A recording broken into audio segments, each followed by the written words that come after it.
இந்த சேனலுக்கு எதா இருந்தாலும் அது கொஞ்சம் ஆதரவு கொடுங்க. உங்க பொண்ணான கையை கொண்டு அந்த பெல்லில் தட்டிடுங்க. அவங்களுக்கு சப்ஸ்கிரைபர் 5-10 ஏறுனா அவங்க மனசு சந்தோஷப்படும். அவங்க வீடியோவும் பாருங்க.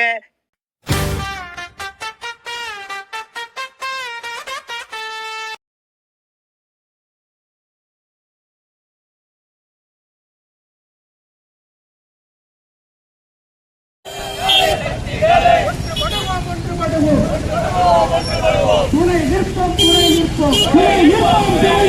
தமிழ்நாட்டு உழைக்கும் மக்களே, துணை நிற்போம். ஒடுக்கு முறைக்கு உள்ளாகும் நாடுகளுக்கு துணை நிற்போம். ஓயாதே போர் என்றும் ஓயாதே. ஏகாதிபத்திய நாடுகள் இருக்கின்ற வரையிலே ஓயாதே போர் என்றும் ஓயாதே. வீழட்டும் எண்ணெய் வள கொள்ளைக்காக வளைகுடா நாடுகளில் பொம்மை அரசை நிறுவ துடிக்கும் அமெரிக்க வல்லரசே வீழட்டும். தலையிடுகிறான் அடுத்த நாட்டின் இறையாண்மை உரிமைகளில் தலையிடுகிறான். உரிமை இல்லை எந்த ஒரு நாட்டுக்கும் உரிமை இல்லை. இன்னொரு நாட்டில் நுழைந்து விட்டு அந்த நாட்டு அதிபர்களை கைது செய்ய கொலை செய்ய உரிமை இல்லை. எந்த நாட்டுக்கும் உரிமை இல்லை. நீளுது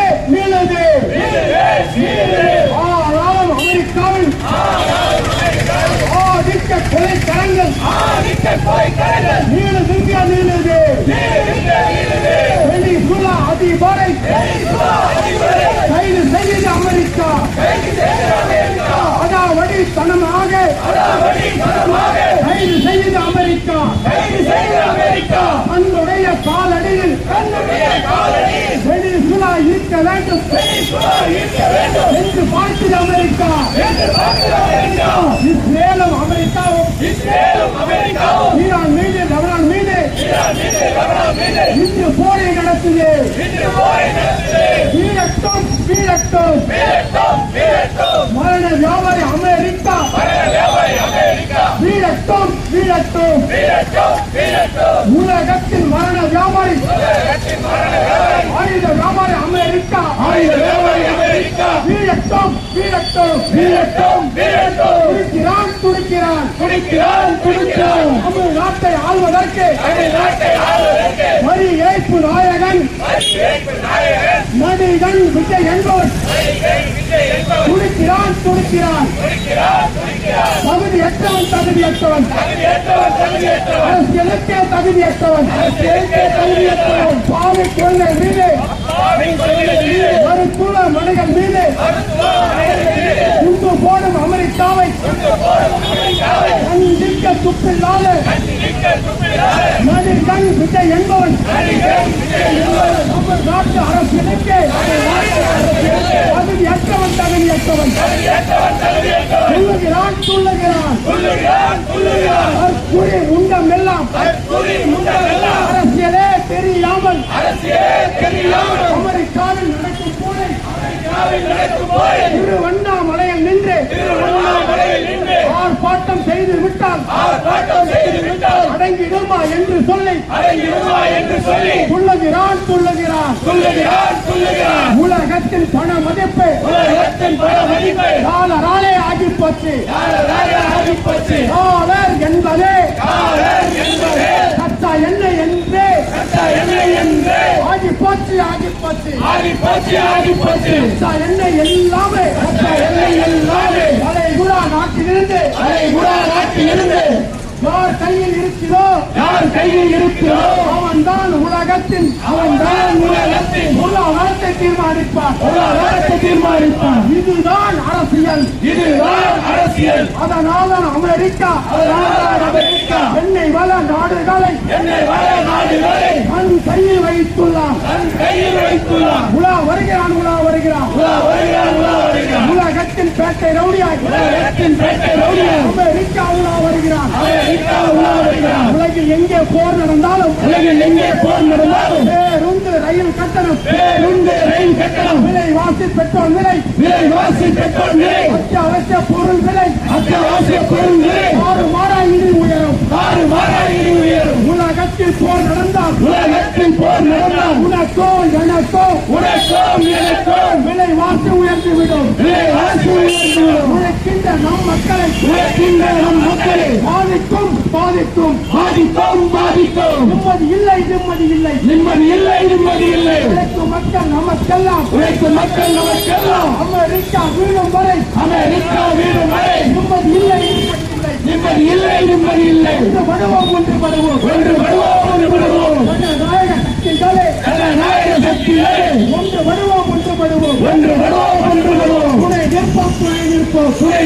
துணை நிற்போம். நீ இறையாண்மை உரிமைக்கு துணை நிற்போம்.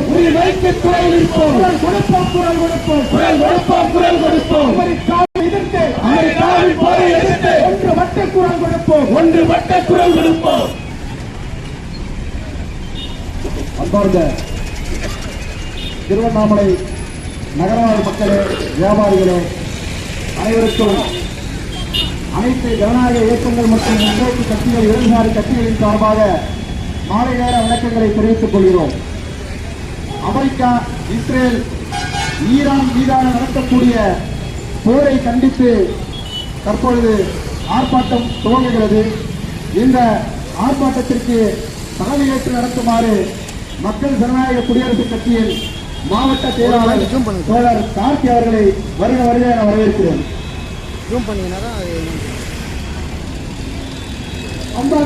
போட்டோ எடுக்கிறது இது போட்டா அமெரிக்கா, இஸ்ரேல், ஈரான் மீதான போரை கண்டித்து ஆர்ப்பாட்டம் கொஞ்ச நேரம் நடக்கும். அது நல்லா இருக்கும். கட்சிகளும் இங்கே ஒன்றிணைந்து தன்னுடைய எதிர்ப்பை காட்டுவதற்காக இந்த கூட்டம் அமைக்கப்பட்டிருக்கிறது. அமெரிக்கா தன்னுடைய தன்னாதிக்கத்தை நிலைநிறுத்துவதற்காக அப்பாவி நாடுகளை குண்டு போட்டு சாகடிக்கும் மிகப்பெரிய உலக அரக்கனாக இங்கு ட்ரம்ப் தெரியப்படுகிறார். இந்த கொடூரமான அரக்கன் இந்த அமெரிக்காவுக்கு நம்ம பிரதமர் மோடி ஒரு கைப்பாவையாக திகழ்ந்து கொண்டிருக்கிறார். மோடி இந்தியாவில் மட்டுமல்ல, உலக நாட்டில் இருக்கிற மற்ற பாசிஸ்ட் அதிபருக்குடையும் இணைந்து கொண்டு மிகப்பெரும் கொடுச்செயலுக்கு வந்து முடிகிறார். இந்திய நாடு என்பது இந்த இந்தியா எப்போதும் இஸ்ரேலுக்கு துணையாக இருந்ததில்லை. ஆனால் முதன்முறையாக பிரதமர் மோடி அவர்கள் இஸ்ரேலுக்கு அமெரிக்காவும் துணையாக நின்று அந்த மக்களை கொத்தாக அந்த நாட்டை ஒழிக்கும் இந்த செயல்பாட்டில் ஈடுபடுவதற்கு துணையாக இருக்கிறார். இது வன்மையான கண்டிக்கத்தக்கது.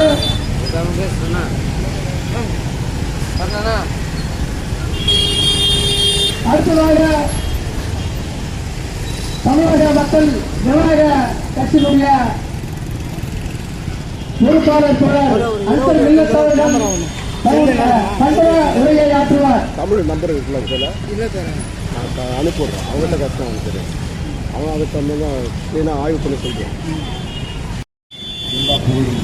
இறைவனுக்கு இங்கு வீட்டிற்கும் ஜனநாயக சக்திகள் அனைவர் மீதும் ஏழை இறைவனின் சாந்தியும் சமாதானம் நிறுவனமாக கூறி அமெரிக்க கண்டித்து இங்கு நடைபெற்றிருக்கும் இந்த ஆர்ப்பாட்டத்தை முன்னெடுத்து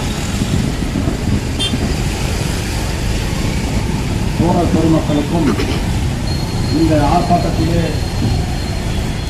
களம் கொண்டிருக்கும் அனைத்து இடதுசாரி தோழர்களுக்கும் அனைத்து அவர்களுக்கும் நான் சார்ந்திருக்கும் தமிழக மக்கள் ஜனநாயக கட்சி டாக்டர் பழனிபாபா பேரவை, டாக்டர் அம்பேத்கர் பேரவை சார்பாக வாழ்த்துக்களை தெரிவித்துக் கொள்கிறேன். சோழர்களே, ஈரான் மீதான அப்படின்னு சொல்றாரு. என்னடா உங்களுடைய அராஜகம்? அந்த இடத்துல ஜனநாயகத்தை பேணி பாதுகாக்கக்கூடிய இந்திய இறையாண்மையை நேசிக்கக்கூடிய இந்தியர்கள் வாழ்கின்ற மதச்சார்பின்மையையும் மத நல்லிணக்கத்தையும் முன்னெடுத்து வாழ்கின்ற இந்த இந்திய மக்களின் பிரதிநிதியாக ஆரிய வர்ணாசிரம தத்துவத்தின் பார்ப்பனர்களின் அடிமை மோடி இஸ்ரேலை பார்த்து சொல்கிறார். இஸ்ரேல் ஃபாதர்லேண்ட் வந்து ஏன் இதை சொல்றோம்னா இது ரொம்ப கேவலமா இருக்கு. உள்ள போய் பார்த்தா இந்த அர்த்தத்தை இந்தியா மதர்லேண்டுன்றான். எப்படா இஸ்ரேல் ஃபாதர்லேண்டு, இந்தியா மதர்லேண்டு? எப்படா அவன் ஃபாதரு இவன் மதரு?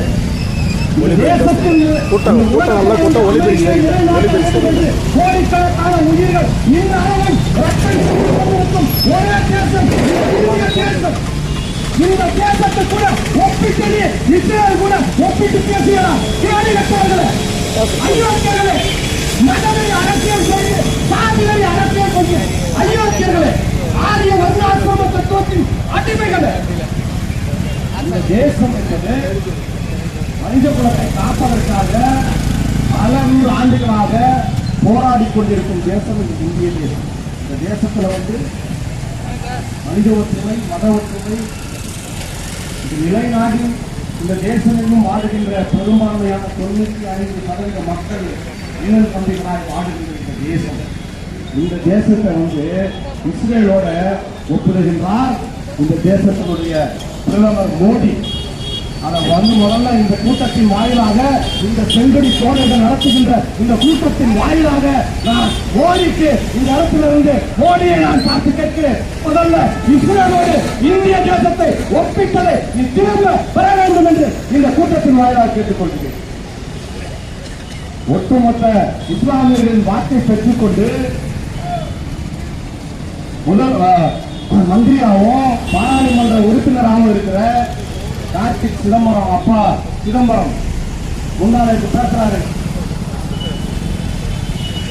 ஈரான் பெண்களை அடிமையா வச்சிருக்கிறாங்க, அதனால நான் அவங்களுக்கு ஆதரவான நிலைப்பாடு நான் எடுக்க மாட்டேன் அப்படின்னு. இவர்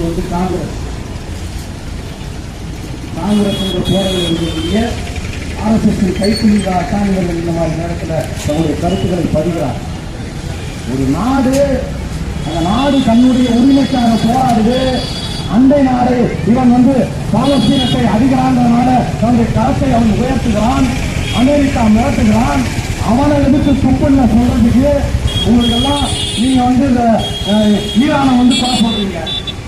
அந்த நாட்டினுடைய முதன்மை தலைவர் 2 தினங்களுக்கு முன்பு காலமானார், வீர மரணம் அடைந்தார். அமெரிக்காவுடைய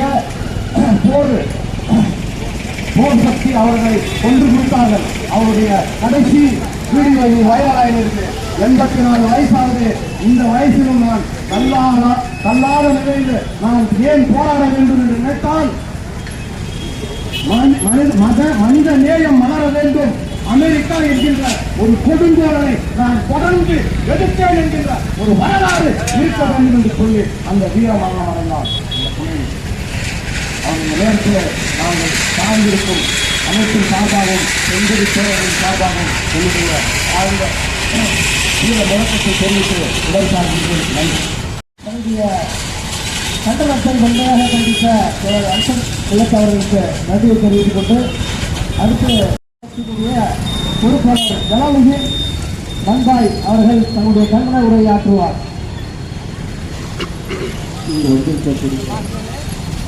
உங்கள் அதிகாரிகளுக்கும்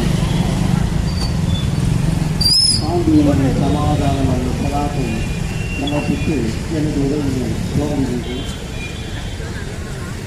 எனது தேசத்திற்குரியது இந்த கண்டன ஆர்ப்பாட்டத்தை நாம் இதற்காக நடத்துகிறோம் என்று நீங்கள் அறியுங்கள். உலகத்திற்காக மிகப்பெரிய ரவுடி என்று தாண்டவாடி கொண்டிருக்கின்ற அமெரிக்காவுக்கு உறுதுணையாக இருக்கக்கூடிய இஸ்ரேல் இவர்களின் நோக்கம் எல்லாம் என்ன என்பதை நீங்கள் பார்க்கின்ற போது வளைகுடா நாடுகளில் இருக்கக்கூடிய எண்ணெய் கிணறுகளை வசப்படுத்திக் கொள்ள வேண்டும் என்ற ஒரே காரணம்தான். அதனால்தான் இதற்கு முன்னால் ஈராக்கிலே அவர்கள் போர் தொடுத்தார்கள், பொருளாதார தடை விதித்தார்கள், அந்த நாட்டை ஈராக் நாட்டையே சின்ன பின்னமாக சிதறடித்து விட்டார்கள். கடைசியில் சதாம் ஹுசைன் என்ற ஒரு மாவீரரை கைது செய்து நீதிமன்றத்திலே கொண்டு வந்து நிப்பாட்டுகின்ற போது சதாம் ஹுசைன் நீதிமன்றத்திலே வந்துவிட்டு அவர் கெஞ்சி கேட்கவில்லை, உயிர்ப்பித்து கேட்கவில்லை. நான் என்னுடைய தேசத்திற்காக வேண்டி, என்னுடைய நாட்டிற்காக வேண்டி இந்த இன்னுயிரை தியாகம் செய்ய நான் தயாராக இருக்கின்றேன் என்று சொல்லி தூக்கு மேடையிலே சென்று அந்த தூக்கு கையிலே முத்தமிட்டவர் சதாம் ஹுசைன். அதே போன்றுதான் அயத்துல்லா கொமேனி, கேமரா நல்லா இருக்கு. அயத்துல்லா அலி கொமேனி என்னோ நத்திங் எங்களுடைய மகனவி முஹம்மது ஸல்லல்லாஹு அலைஹி வஸல்லம் அன்பு பேரனார் ஹுசைனுடைய வழியில் வந்து ஒரு மாபெரும் வீரர் அவர். தன்னுடைய இல்லத்திலே தன் மகளோடு அவனே வச்சிருந்தான். பையனுக்கு கொடுக்க மனசு வரல, எப்படியோ கொடுத்தான். நம்ம ரொம்ப வசதியா இருக்கு. 126 GB இன்டர்நெட் நம்பர் நாளைக்கு போன அவங்க அவர் வெள்ளைக்கொடி ஏற்றவில்லை, சமாதானத்திற்காக வேண்டி வெள்ளைக்கொடி ஏற்றவில்லை. குடிமக்களை போராட சொல்லிவிட்டு பதுங்கு குழியிலே சென்று பதுங்கி கொள்ளவில்லை. நாடு குறைந்து அடுத்த நாட்டுக்கு சென்று அடைக்கலமாகவில்லை. தன்னுடைய நதியிலே அவர் மரணித்தார். அந்த மாடு 87 வயதுடைய மாதிரிகள் என்பதை நீங்கள் மறந்துவிடக் கூடாது.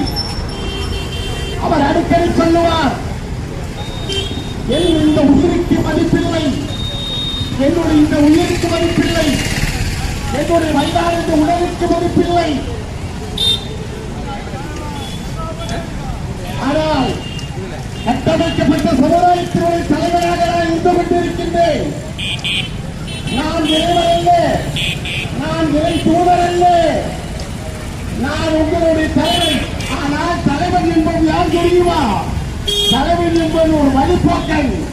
சில ஆண்டு காலம் இந்த பூமியிலே வாழ்ந்துவிட்டு பழையக்குடி வந்தால் தலைவன் என்பதாக அந்த கொலையை அவர்கள் சொல்வார்கள் என்று சொன்னால் நேசத்தின் கொலைகளை நீங்கள் சற்று சிந்திக்க வேண்டும். இன்னொன்று, உலகமே ஆச்சரியத்தோடு பார்த்துக் கொண்டிருக்கின்றது ஈரானை. உலகத்தில் உள்ளவர்கள் எல்லாம் சொல்லுகின்றார்கள், அமெரிக்காவும் இஸ்ரேலும் பேர்கூட்டில் கையை வைத்து விட்டது. கொலையை எப்படிப்பட்டவர் தெரியுமா? கொலையை எப்படிப்பட்ட தெரியுமா? தடுப்பு அறையாக இருந்தவர் அவர். ஈரானின் அணுவாயுத கொள்கையில் ஒரு உண்மையான விதானத்தை கடைபிடிக்கக்கூடியவர் அவர்.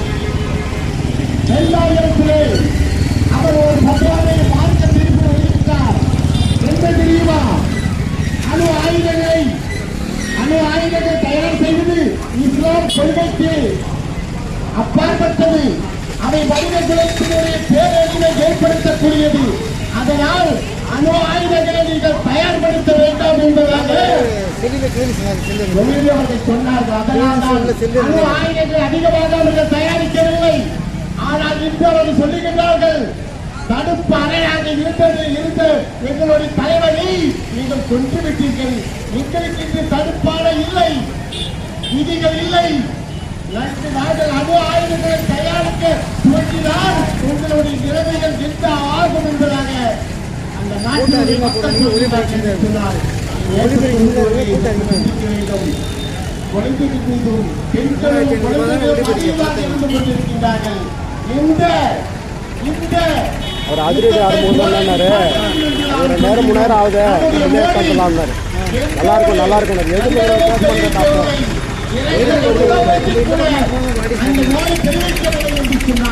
எப்படிப்பட்ட ஒரு அயோக்கியராக நம்முடைய பாரத பிரதமர் இருக்கிறார் என்று நல்ல வழக்கத்துக்கு சொன்னா தண்ணி ஏற்பாடு பண்ணுவார். அவர் நண்பர்கிட்ட தண்ணி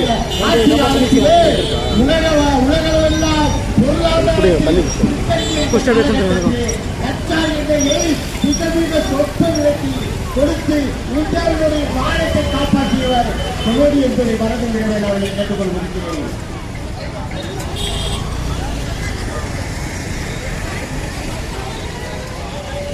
தன்னுடைய கண்டனத்தை அருமையாக எஸ்டிபிஐ கட்சி பொறுப்பாளர் ரஷீத் அவர்கள் தன்னுடைய கண்டன முழக்கத்தை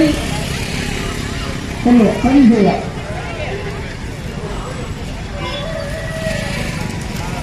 கண்டிக்கின்றோம் கண்டிக்கின்றோம் கண்டிக்கின்றோம் கண்டிக்கின்றோம் ஏழை மத்திய பயங்கரவாத அமெரிக்காவை கண்டிக்கின்றோம். பயங்கரவாதி டோனஸ்டரை கண்டிக்கின்றோம். பயங்கரவாத இஸ்ரேலை வன்மையாக கண்டிக்கின்றோம். கண்டிக்கின்றோம் கண்டிக்கின்றோம். பயங்கரவாதி நெத்தியாவை வன்மையாக கண்டிக்கின்றோம். கொல்லாதே கொல்லாதே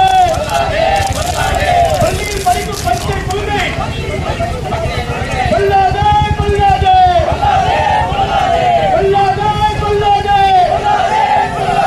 ஒன்றும் அறியாத பொதுமக்களை கொல்லாதே கொல்லாதே நிறுத்து நிறுத்து ஈரான் மீது கொடுக்கப்பட்டுள்ள போரை நிறுத்து. அடிப்படையாக அடிப்படையாக உனக்கு அடிப்படையாக கண்டிக்கின்றோம் கண்டிக்கின்றோம். அமெரிக்காவை கண்டிக்கின்றோம் கண்டிக்கின்றோம் கண்டிக்கின்றோம். இஸ்ரேலை கண்டிக்கின்றோம். நிறுத்து நிறுத்து ஈரான் மீது கொடுக்கப்பட்டுள்ள போரை நிறுத்து.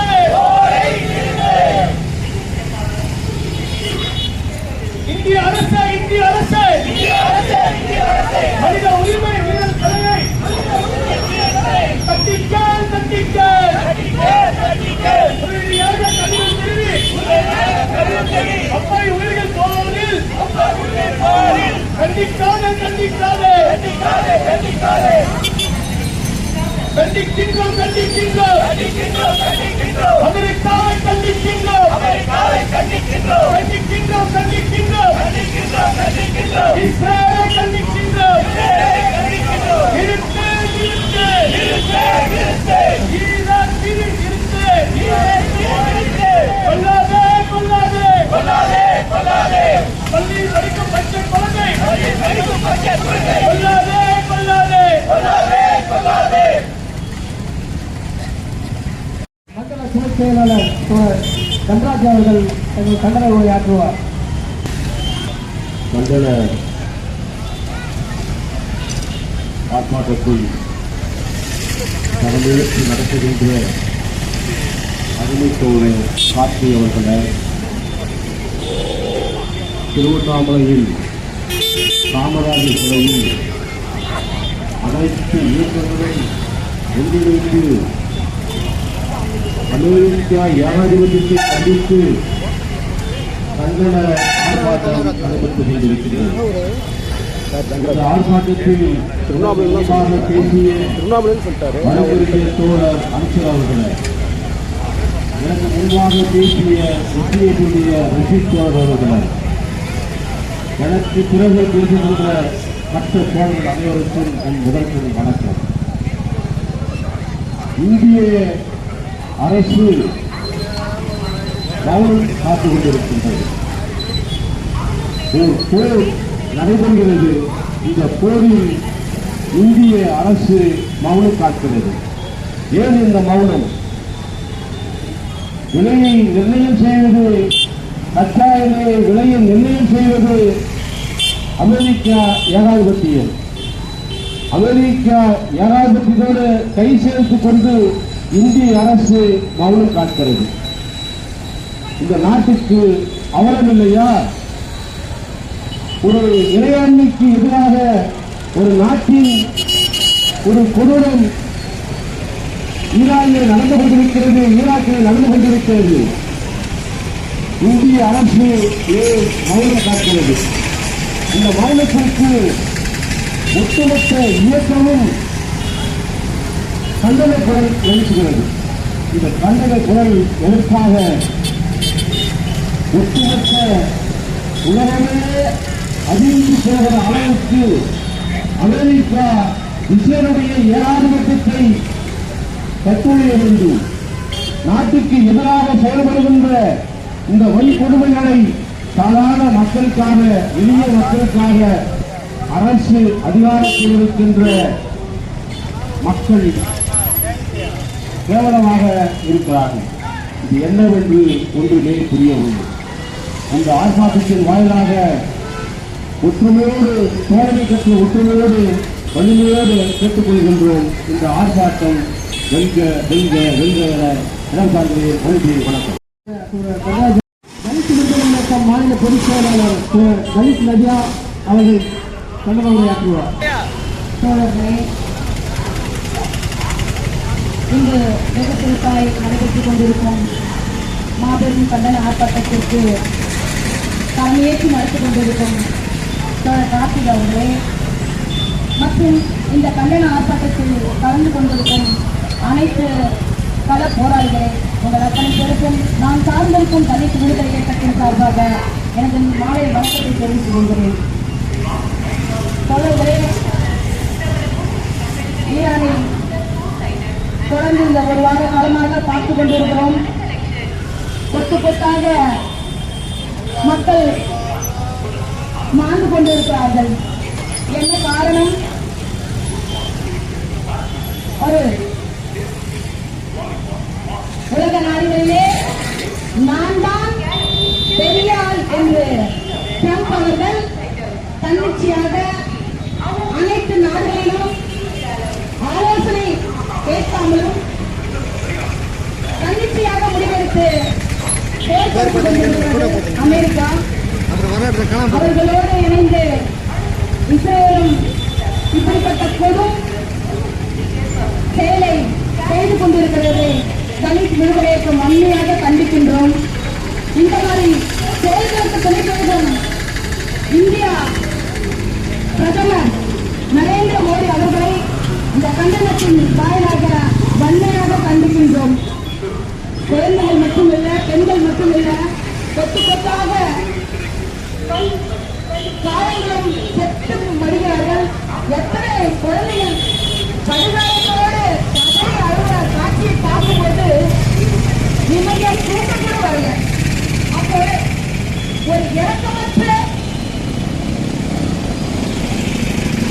ஒரு ஆனால் ஒரு சிந்தனையோடு ஏகாதிபதி சிந்தனையோடு செயல்படும் ட்ரம்ப் அவர்களையும் இஸ்ரேல் அவர்களையும் இது இவர்களுக்கோ இவர்களோடும் துணை நிற்கும் மோடி அவர்களையும் வன்மையாக கண்டிக்கின்றோம். இந்த போரை உடனடியாக நிறுத்த வேண்டும். மக்கள் கொத்து கொத்தா அழிவதை மக்கள் நாங்கள் வேடிக்கை பார்க்க மாட்டோம். இது தொடர்ச்சியாய் நடக்குமானால் நாடு முழுவதும் மக்கள் போராட்டத்தை முன்னெடுப்போம் என்று கூறிக்கொண்டு வாய்ப்புக்கு நன்றி கூறி விடைபெறுகிறேன். நன்றி. கண்டன உரையை பெண்கள் பொறுப்பாளர் சந்திரசேகர் தங்கள் கண்டன உரையாற்றுவார்.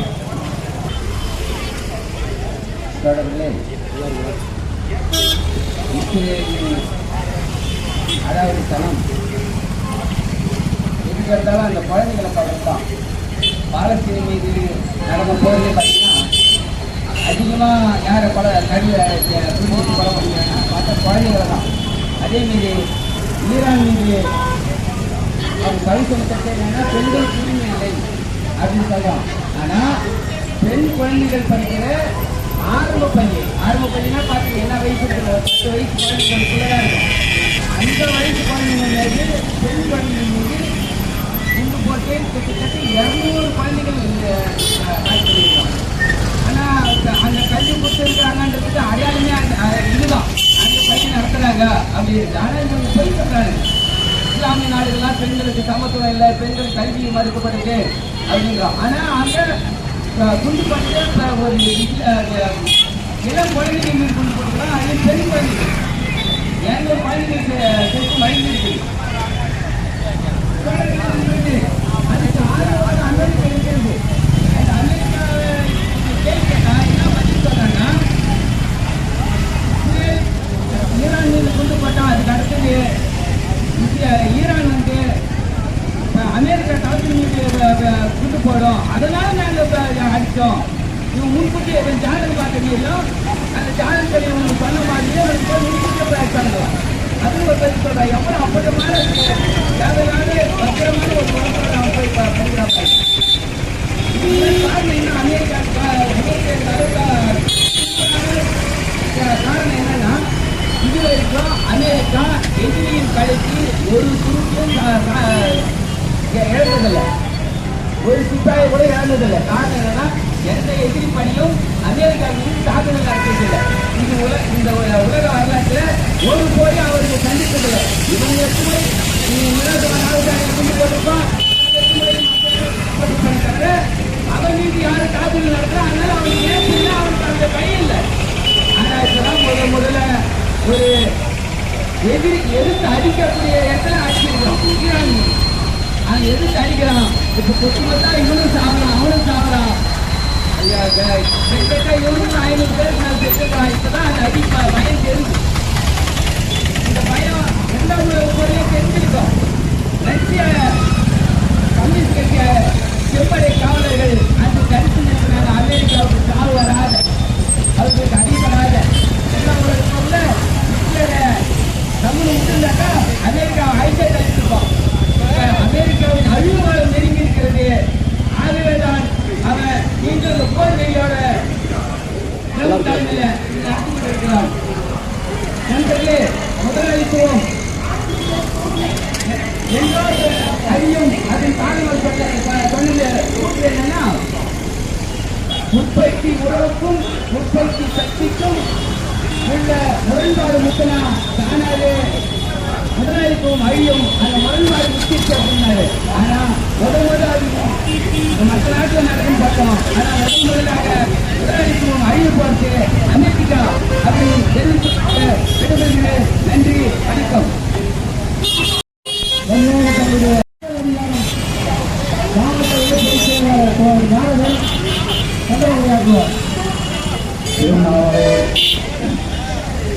திருவண்ணாமலை தமிழ்நாடு வாசிகளே, வயசாளர்களே, சேனர்களே, தாய்மார்களே, உங்கள் அனைவருக்கும் இந்த கண்டன ஆர்ப்பாட்டத்தின் சார்பாக நன்றி கலந்த வணக்கத்தை தெரிவித்துக் கொள்கிறேன்.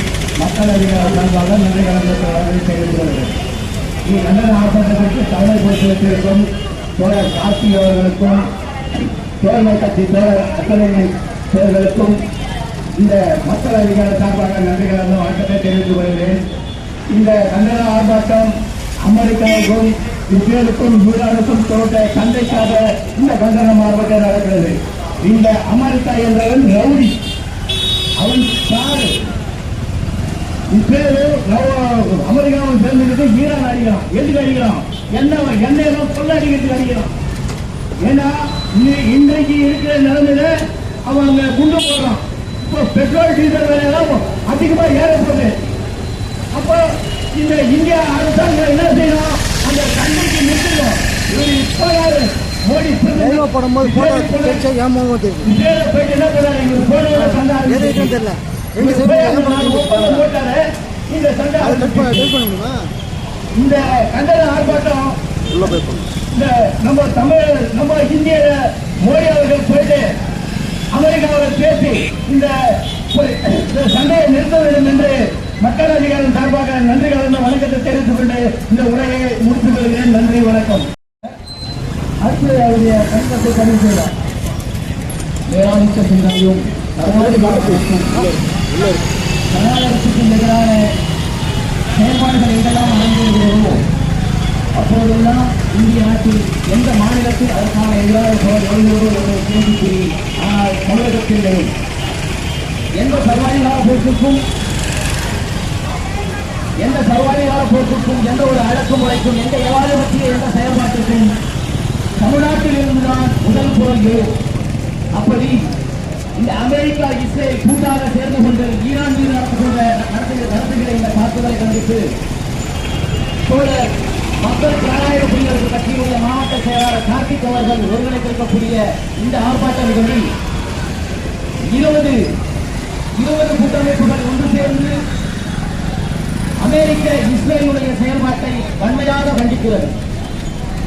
தோழர்களே, 5 நாட்களுக்கு மேலாக நடந்து கொண்டிருக்கக்கூடிய இந்த கொடுமை, அமெரிக்க இஸ்ரேல் 2 நாடுகளும் சேர்ந்து கொண்டு ஈரான் மீது நடத்துகின்ற இந்த போரானது தொடங்கியதே கோரமான ஒரு முகமாக தோன்றியது.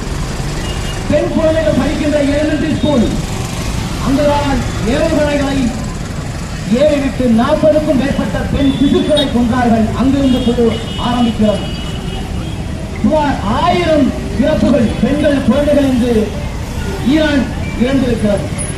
1000 உயிர்களை இழந்த பிறகும் அந்த நாடல்ல மனிதனே எண்ணம் கொண்டவர்கள் யாரால் அமைதியாக இருக்க முடியும்? திருப்பி அடித்தார்கள், அடித்துக் கொண்டிருக்கிறார்கள். ஈரானுடைய சுப்ரீம் லீடர் சாமனி கொல்லப்பட்டார். அதற்கு முன்னதாக இந்த தோழர்கள் கோஷமிட்டார்கள். வெனிசுலா தளபதியை அராஜக போக்கில் அமெரிக்கா கைது செய்தது. அந்த வெனிசுலா நாட்டிலே இருக்கக்கூடிய மக்கள் இன்று திரண்டு போராடுகிறார்கள். எங்கள் தளபதியை கைது செய்தீர்கள், அதே போன்று இப்போது ஈரான் தலைவரை நீங்கள் கொண்டிருக்கிறீர்கள் என்று அவர்கள் மட்டும் கண்டனம் தெரிவிக்கிறார்களா? இல்லை. அமெரிக்காவின் தேசியத்தார்கள் என்று சொல்லப்படுகிற அமெரிக்கா நாட்டினுடைய ஆதரவு ஏமாற்றிருக்கக்கூடிய நாடுகள் எல்லாம் அமெரிக்காவுக்கு ஆதரவாக செயல்பட்டுக் கொண்டிருந்தாலும் ஸ்பெயின் நாடு நேரடியாக சொல்லியிருக்கிறது, ஈரான் மீதான தாக்குதலுக்கு ஸ்பெயின் நாட்டிலிருந்து எங்கள் மண்ணிலிருந்து ஈரானை தாக்குவதற்கு நாங்கள் அனுமதிக்க மாட்டோம், இது மனிதநேயமற்ற செயல் என்று சொல்லியிருக்கிறது.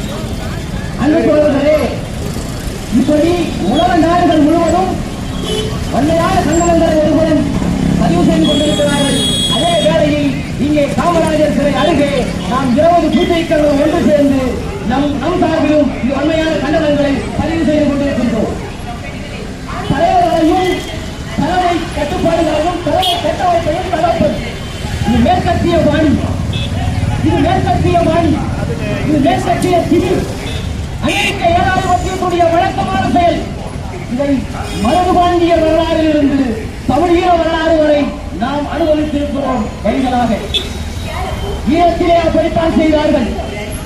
எப்போதும் திருகோணமலை ஈராக் ஆப்கான் நாட்டுக்கு துறைமுகமாக தேவைப்பட்ட ஒரு திருகோணமலை. அப்பொழுது இந்தியா, அமெரிக்கா, இலங்கைக்கு எதிராக தமிழக மக்களை பொது எதிரியாக நிறுத்தினார்கள். அப்படி நிறுத்தித்தான் நம் தமிழிய உறவுகளை முற்படுத்தும் உறவுகளை கொண்டு கொடுத்தார்கள். ஏன் இங்கு பதிவு செய்கிறேன்? இந்த புவிசார் அரசியலை நாம் உற்று நோக்க வேண்டும். தோழர்களே, இந்திய பெருங்கடலை ஒட்டி இந்த போர் நகர்ந்து வருகிறது. வளைகுடா பகுதிகளிலும் செங்கல் பகுதிகளில் நடந்து கொண்டிருந்த போரானது இந்திய பெருங்கடலை நோக்கி நகர்ந்து கொண்டிருக்கிறது. நாம் நல்ல போராட்டத்தை இங்கு நடத்திக் கொண்டிருக்கின்ற நிலையில் 2026 என்ற கடற்பயிற்சியை முடித்துவிட்டு ஈரானுடைய நவீன போர்ப்படை கப்பல் இலங்கையிலிருந்து இலங்கையுடைய தென்பகுதியான காலி கடற்பகுதியில் 40 நாட்டிகள் தொலைவில் சென்று கொண்டிருந்த போது அந்த கப்பலை கடலுக்குள் மூழ்கடித்து இருக்கிறார்கள் அமெரிக்க ஏகாதிபத்திய நாடும் இஸ்ரேல் நாடும். இதனால் என்ன செய்தி சொல்ல வருகிறார்கள்? இந்திய பெருங்கடல் நடுவே வந்தால் வாய்ப்பானது யாருக்கு இருக்கும் என்கிற நோக்கில் நாம் இங்கே உற்று நோக்க வேண்டிய சூழலும் இங்கே இருக்கிறது. இந்திய பெருங்கடல் பக்கம் வந்தால் சென்னை காட்டுப்பள்ளி துறைமுகம், நமது சென்னை காட்டுப்பள்ளி துறைமுகம் ஒப்பந்தத்தின்படி அமெரிக்காவுக்கு ராணுவ தளமாக மாறும். அப்படி மாறினால் தென்னிந்திய மாநிலங்களுக்கு என்ன நிலைக்கு ஆளாகும் என்கிற கேள்வி நம்முடைய எழுகிறது. அப்பொழுது இந்த போரை ஏதோ அமெரிக்கா, இஸ்ரேல், ஈரான் போர் என்று பார்க்க முடியாது.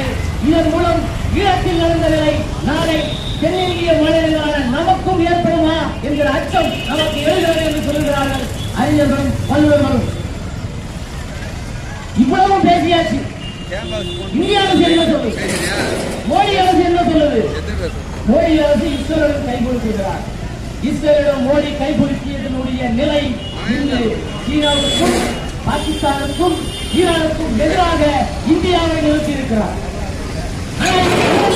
யாருக்கு இருக்கிறாரு? அரபு நாடுகள் மீது ஈரானுக்கு தாக்குதல் நடத்தியிருக்கிறது. அதுக்கு கண்டனம் தெரிவிக்கிறாரு. பாஜக தன்படிவார மார்வாடி பணியாகுங்கள், RSS தன்படிவார குண்டர்கள் அனைத்து அது நகரங்களை அமைத்துக் கொண்டிருக்கிறது. இந்த தாக்குதல் நடந்ததன் மூலம் பாதிக்கப்படுகிறவர்கள் தன் பரிவாரங்களும் மார்வாடி பணியாகுங்கள். அதனால் கண்டனம். ஆனால் அவர் எதை மறந்திருக்கிறார் தெரியுமா? இது போன்ற பொருளாதார நகரங்கள் ஈரானில் இல்லாமல் இருக்கலாம். ஆனால் இந்திய பிராந்தியத்தின் முக்கிய துறைமுகமான சாபா என்கிற கண்காணிப்பு துறைமுகம் ஈரானில் இருக்கு. அதை இன்று காவு கொடுக்கக்கூடிய நிலைக்கு மோடியுடைய நிலைப்பாடு வந்திருக்கிறது என்று சொல்லுகிறார்கள் அறிஞர்கள். என்றால் இவர் இந்திய நாட்டின் இளைஞர்கள் பற்றி கவலைப்படவில்லை. இந்திய நாடு நாளை எத்தனை சூழலை சந்திக்கும் இந்த போரின் மூலம் என்பதை பற்றி கவலைப்படவில்லை. நேரடியாக சென்று இஸ்ரேலுடைய ஆரம்ப நிலைப்பாட்டை மட்டும்தான் இங்கே பதிவு செய்திருக்கிறார்கள். இந்திய மாநிலங்களை பற்றியோ இந்திய பெருங்கடலை நோக்கி இந்திய போர் நடந்தால் என்னென்ன சிக்கல்கள் என்னென்ன பாதிப்புகள் இந்திய நாட்டில் தென்னிந்திய மாநிலங்களுக்கு ஏற்படும் என்பதை பற்றி கவலை கொள்ளாத ஒரு பிரதமராக மோடி இருக்கிறார். அன்று போலவே அமெரிக்க ஏகாதிபத்தியத்தினுடைய வரலாறு நான் சொன்னது போல் தலைவர்களையும் தலைமை கட்டமைப்புகளையும் தகர்த்துள்ளார். ஆனால் ஒன்றை கவனம் வைத்துக் கொள்ள வேண்டும். அமெரிக்கா ஏதோ மிகப்பெரிய மேற்கத்திய பண்பாட்டில் வளர்ந்து அவர்கள் மேலாதிக்கத்திலே இருந்து அப்படியே மேலே இருந்து எல்லோருக்கும் மேலாக இருப்பது போல் எண்ணிக்கொண்டிருக்கலாம். ஆனால் அவர்களின் வரலாறு பிபாவிடம் விழுந்த வரலாறு இருக்கிறது. ஆப்கானிடம் விழுந்த வரலாறு இங்கு இருக்கிறது.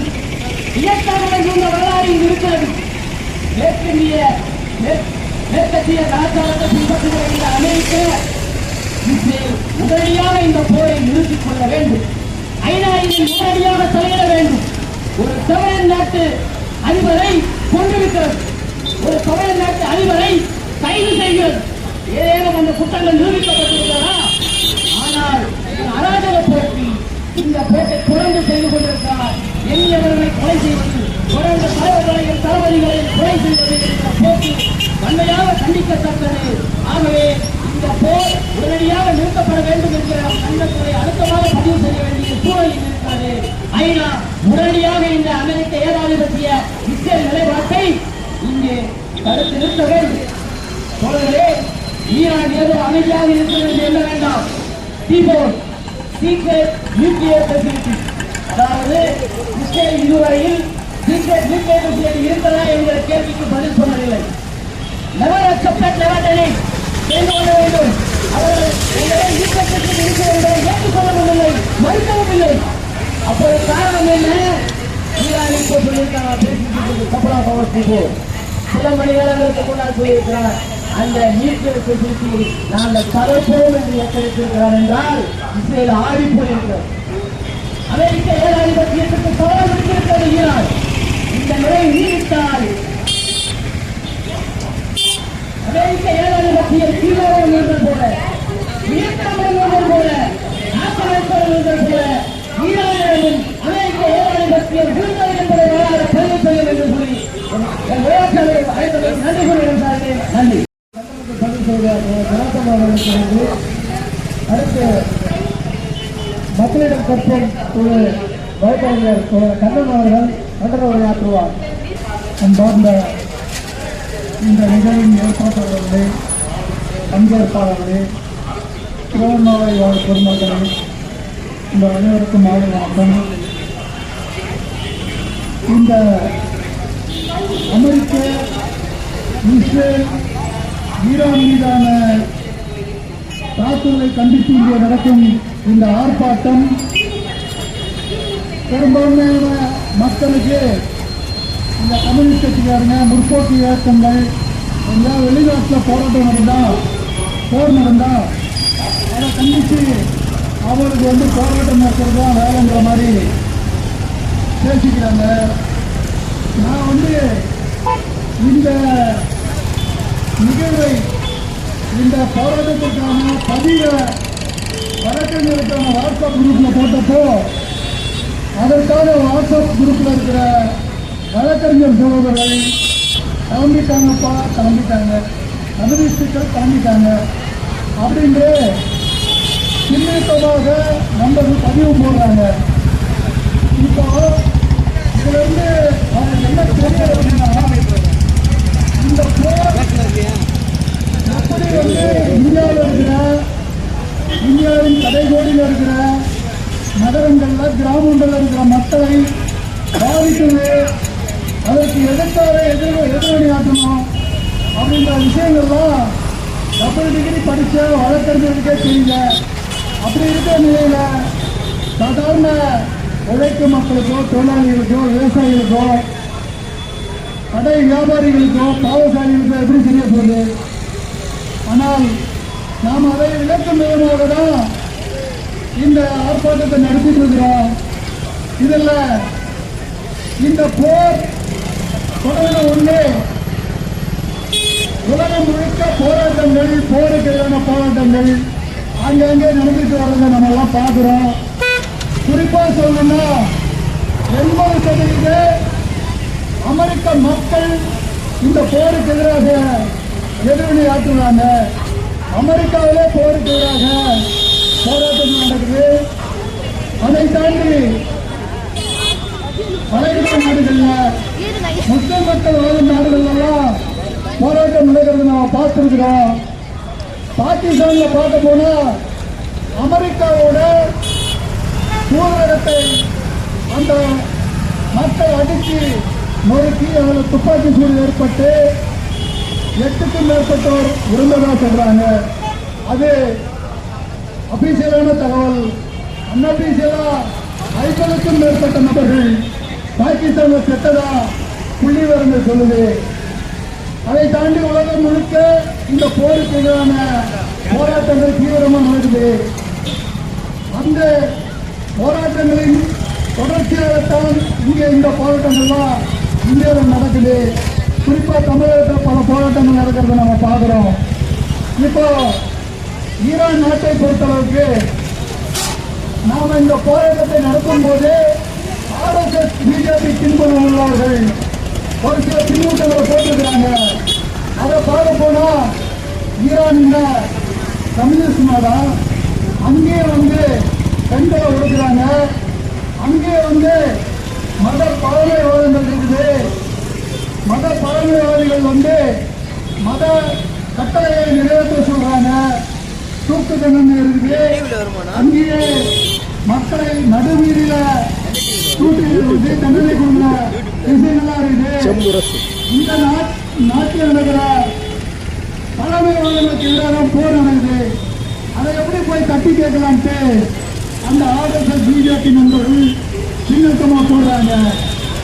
நாங்கள் எல்லாம் மறுக்கல, அது முஸ்லிம் பழமைவாத நாடுதான், இல்லைன்னு சொல்ல.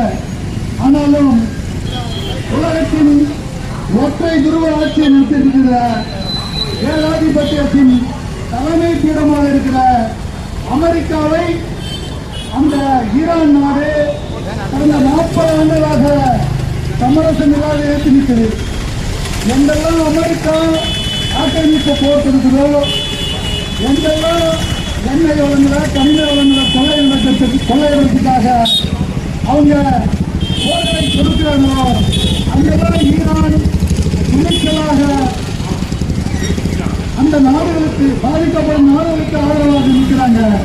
அப்படிதான் வந்து லெபனானில் ஹிஸ்புல்லா அமைப்பை ஆதரிக்கிறார்கள், பாலஸ்தீனத்தில் ஹமாஸை ஆதரிக்கிறார்கள். இப்படி உலகம் முழுக்க அமெரிக்காவுக்கு எதிரான சக்திகளுக்கு துணை நிற்கிற வீரமிக்க போராட்டங்களை, வீரமிக்க போர்களை ஈரான் நடத்திட்டு இருக்குது. அந்த அடிப்படையில் தான் உலகத்தோட ஒரே ரீதியா உலகத்தோட சாதாரண உழைக்கும் மக்களின் எதிரியாகவும், தொழிலாளர் வளர்ச்சியின் எதிரியாகவும், விவசாயிகளின் எதிரியாகவும் இருக்கிற ஒற்றை வல்லரசான அமெரிக்காவை எதிர்க்கிற துணிச்சலோட போராடுற ஈரானை ஆதரிக்க வேண்டிய கடமை நம்மை போன்ற ஜனநாயக சக்திகளுக்கும் தோழர்களுக்கும் அரசியல் இயக்கங்களுக்கும் கடமையா இருக்குது. அந்த அடிப்படையில் நடக்கிற இந்த போராட்டம் ஒரு சிறப்பான போராட்டம். அந்த போராட்டத்தை முன்னின்று நடத்த மக்கள் ஜனநாயக குடியரசுக் கட்சியினுடைய ஏற்பாடு செய்த தோழர்களுக்கும் பங்கேற்றுள்ள அனைத்து இயக்க தோழர்களுக்கும் என்னுடைய நன்றியை தெரிவித்துக் கொண்டு என் உரையை முடித்துக் கொள்கிறேன். நன்றி, வணக்கம். தமிழக நீதி கட்சி மாவட்ட செயலாளர் கருணாமூர்த்தி உரையாற்றுவார். அனைவருக்கும் நான் சார்ந்த தமிழக நீதி கட்சியின் சார்பாக மாலை நேரத்தில் வணக்கம் தெரிவித்துள்ளேன். அமெரிக்கா, இஸ்ரேல், ஈரான் மீதான போரை கண்டித்து இங்கே 25 மேலாக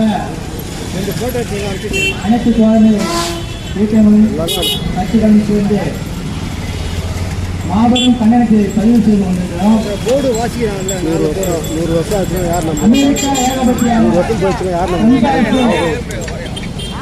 மக்களை வாழ வைக்கலாம் அநியாயமா சின்னஞ்சிறு கோயிலை சாவடிச்சு தமிழ் மொழியெல்லாம் கூட பேர் எடுத்துக்கிறாங்க. ஒவ்வொரு ஆண்டும் நினைவாக நடத்தணும். அந்த அமெரிக்கா அதிபரா இல்ல அரசு நாட்டு அரசான்னு தெரியல.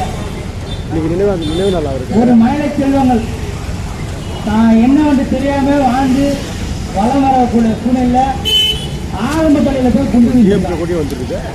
டிஎம்கே ஒரு அரசுன்னா டிஎம்கே வேற வேற கட்சி கொடுக்குது. அங்கேயே அரசு எழுதி ஜெயிக்கணும். ஒரு மழை கொண்டு வீசி அரசு கொடிய ஒரு செயலை செஞ்சிருப்பாங்க அதிபர். இந்த மாதிரி சூழ்நிலை இனியும் இந்த மோடி அரசு தாமதம் காட்டாம உடனே இந்த போரை நிறுத்தணும்னு சொல்லிட்டு இந்த வாய்ப்புக்கு நன்றி கூறுகிறேன். நன்றி. மாநில இளைஞர் முன்னணி மாவட்ட செயலாளர் தமிழ்ச்செல்வன் அவர்கள் கடன் உரையாற்றுவார்.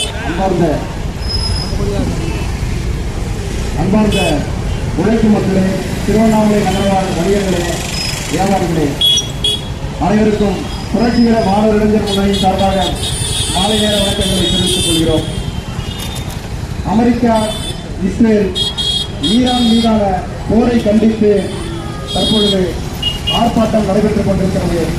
இந்த ஆர்ப்பாட்டத்திற்கு தலைமையேற்றிருக்கிற மக்கள் ஜனநாயக குடியரசுக் கட்சியினுடைய மாவட்ட செயலாளர் தோழர் கார்த்தி அவர்களே, இந்த கண்டன ஆர்ப்பாட்டத்திலே எனக்கு முன்னே கண்டன உரையாற்றிய ஜனநாயக அமைப்புகளும் முற்போக்கு கட்சிகளை சார்ந்த மாவட்ட நிர்வாகிகளே, எனக்கு பின்னே கண்டன உரை நிகழ்த்திருக்கிற நிர்வாகிகளே, அனைவருக்கும் மீண்டும் ஒரு முறை வணக்கங்களை தெரிவித்துக் கொள்கிறேன்.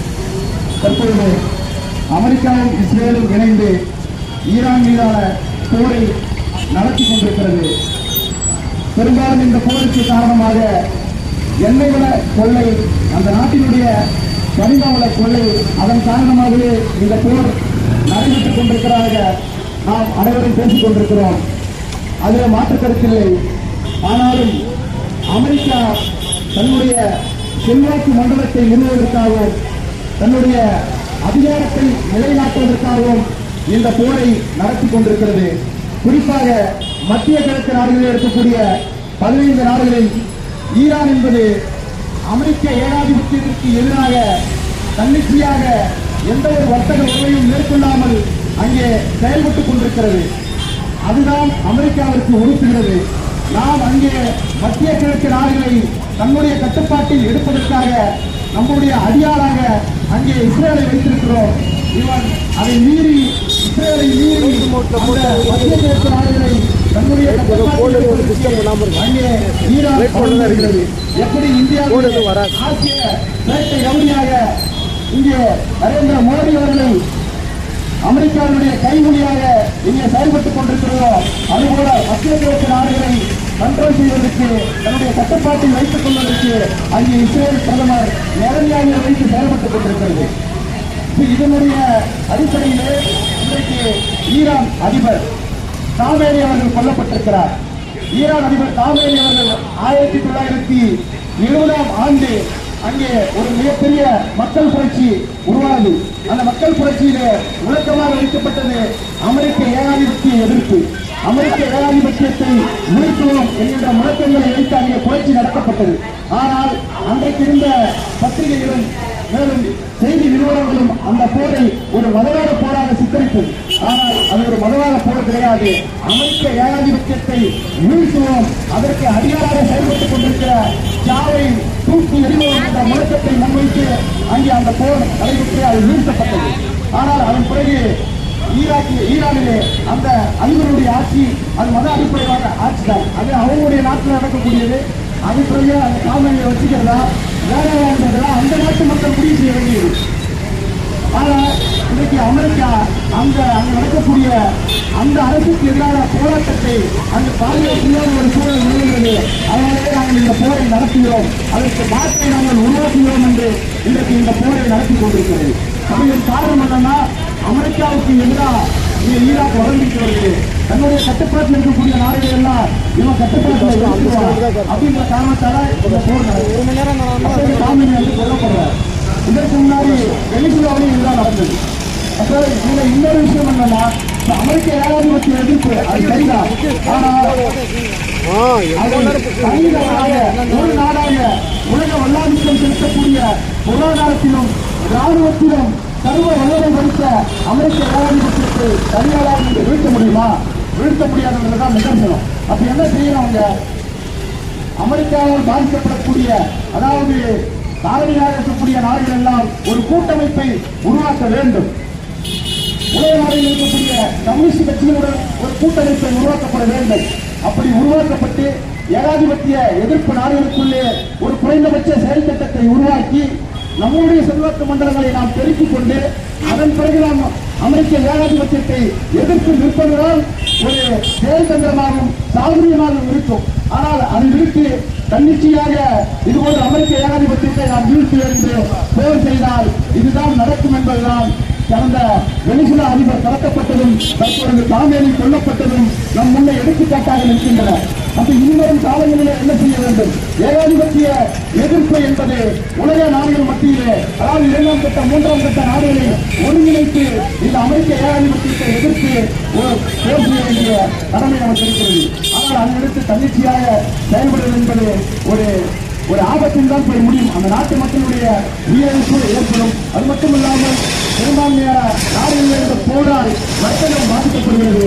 இந்த வர்த்தகத்தால் அடித்தட்டு மக்களும் உழைக்கும் மக்களுடைய வாழ்வாதாரம் பாதிக்கப்பட இருக்கிறது. இந்த போரானது உடனடியாக நிறுத்தப்பட வேண்டும்.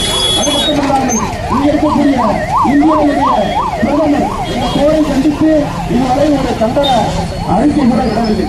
அது மட்டுமல்ல, அங்கே ஈரான் நாட்டிலே இந்தியாவிற்கு சொந்தமான எண்ணெயை நாம் நாட்டுக்கு கொண்டு வரக்கூடிய ஒரு துறைமுகம் இருக்கிறது. அந்த துறைமுகம் ஈரான் நாட்டினுடைய கிடையாது, நம்முடைய மக்களுடைய வரிப்பணத்திலே கட்டப்பட்ட நம்முடைய சொத்து.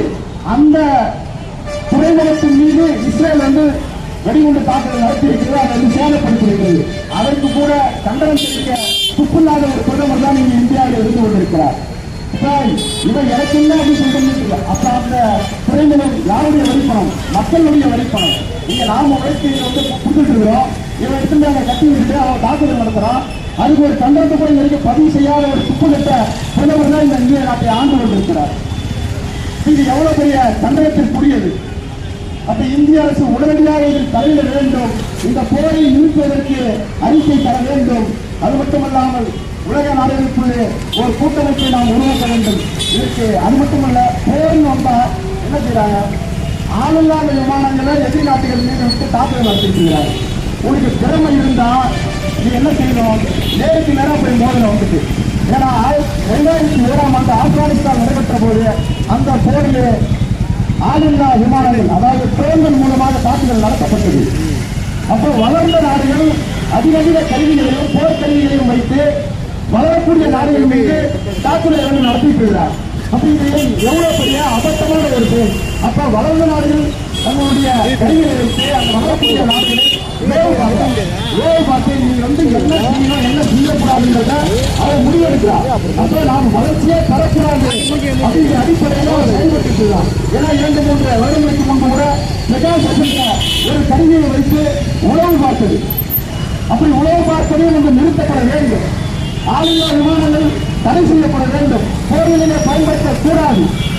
ஏன்னா எதிரி நாடு இருக்குது, நம்ம நாடு இருக்குது. நேரடியாக துப்பாக்கி எடுத்துட்டு போய் அந்த படைமுறை நேரடியாக நீங்க சண்டை போடுறது இருந்தா இப்ப ஆளுநர் விமானங்கள் எந்த பயன்படுத்தலாம் என்ன உனக்கு நமக்கு எந்த ஒரு பிரச்சனையும் கிடையாது. நம்ம வந்து ட்ரோன் அனுப்புவோம், எதிரி நாட்டில் வந்து சாகட்டோன்றதான். அப்போ உங்களுடைய வீரர்களுக்கு எந்த ஒரு பாதிப்பும் இல்லாத ஒரு போரை நடத்திட்டு.